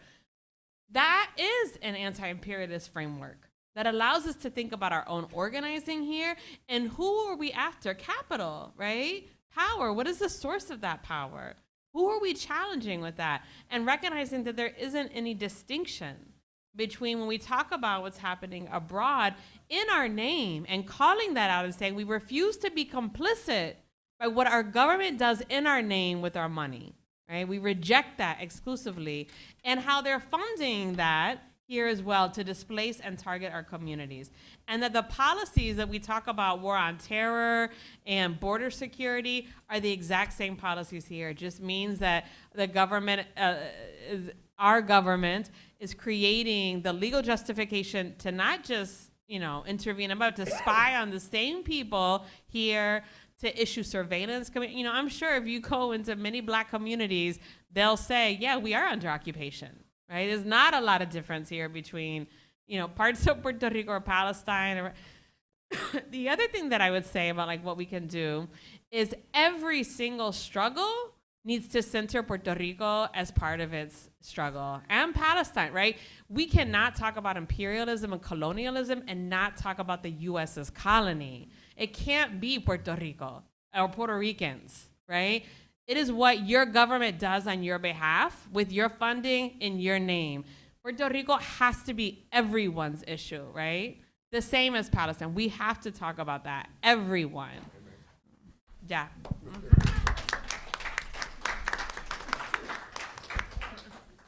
I just want to add a few words, honestly. I mean, Natasha almost said everything, so just about the question that you were posing. So of how to mobilize here. I mean, for me, that's a pressing question, particularly as we were discussing for those of us that are not only coming from the South, but from very specific stories. As I said before, those of us that survived that previous onslaught of U.S. imperialism, what is our responsibility? But more broadly, I believe that what I would like to ask is what is the role of like immigrant communities and Latin American immigrant communities? Not to kind of like narrow the question, but just to point out that, you know, like land immigration is a sort of like very specific story, right? Like versus the people that immigrate, you know, like come from abroad, from different like socioeconomic status and fly. I believe that there's a specific role that sort of like Latin American communities in the US should play in this fight against imperialism. And I believe that the role of the youth is essential. Perhaps this might sound obvious, but a serious issue that I see with many sort of like immigrant communities here, but particularly young immigrants, is buying off in this narrative of the good immigrant and the bad immigrant, right? Like that the young ones, the DACA ones, etc., are the deserving ones, that they are US citizens, they are incorporated, they speak English, right? Like, and somehow that kind of like, I don't know, makes them belonging or gives them a claim of, you know, like being here that others don't. And I believe that you can reproduce that sort of like, or even in the most progressive, I mean, in some progressive circles, people were saying, let them all in, right? Like as if that was the horizon of a struggle. And then the question, I guess, for those of us that are in, are like, well, the in is not that great either, as we were saying, you know, like, because the wall is everywhere, and these forms of labor exploitation are people are coming in to be exploited too. But also, people are gonna keep coming, right? Like, and it's necessary to address this sort of like source of why, you know, people are leaving their homes. So I guess that in the case of, you know, like youth, immigrant youth, I believe that there's like a huge political role that immigrant youth should play in the stabilizing the distinction good immigrant, bad immigrant, and also the distinction between the inside and the outside, and really sort of like framing immigrant struggle here and now, and the immigrant struggle of the youth, you know, like bringing it back to like the struggles of Latin America, sort of like against imperialism, just politically and also in terms of a strategy, which is what I was addressing before, that I believe that we really need to start thinking who to target and how, right? Like not only elected officials, as Max was saying, that it certainly is very important, but what are the other forces that we should sort of like start sort of like pointing out to, right? Like, and going after. So how to do that, I guess that we have to keep discussing it, but if you are interested in the coalition work that we have been doing around the caravan, there are like some immigrant youth organizations that have been involved, and I was like very happy to see that they were very receptive to getting involved in caravan support work. So if you are involved with any youth organizations and you want to join the coalition work and see how we can collaborate, let's talk. I just want to thank the folks at the People's Forum for allowing us to use this space, and everybody for coming out. Did you want to announce something? Okay. Sure. So beyond the 23rd, on March 3rd, we're going to be having an event at Father Barrios. There, he's for peace, dialogue, and no intervention in Venezuela. And thank you, Father Barrios, for accepting that. It's being called by rank and file groups, political parties in Latin America, and different organizations locally in New York City. So if you're interested, have a flyer to that before March 3rd at La Iglesia Santa Cruz.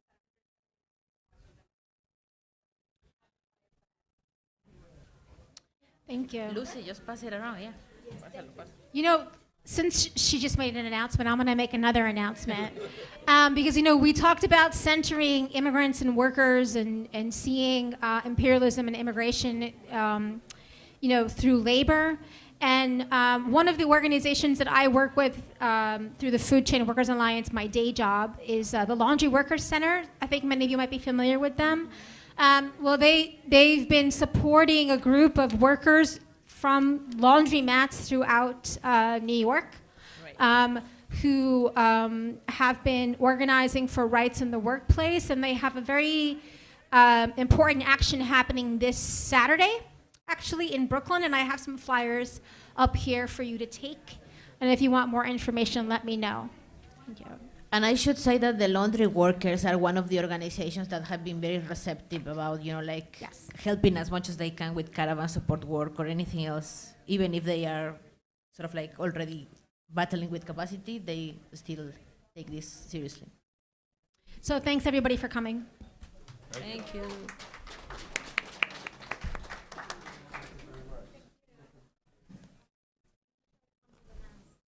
You're welcome. Feel the spirit.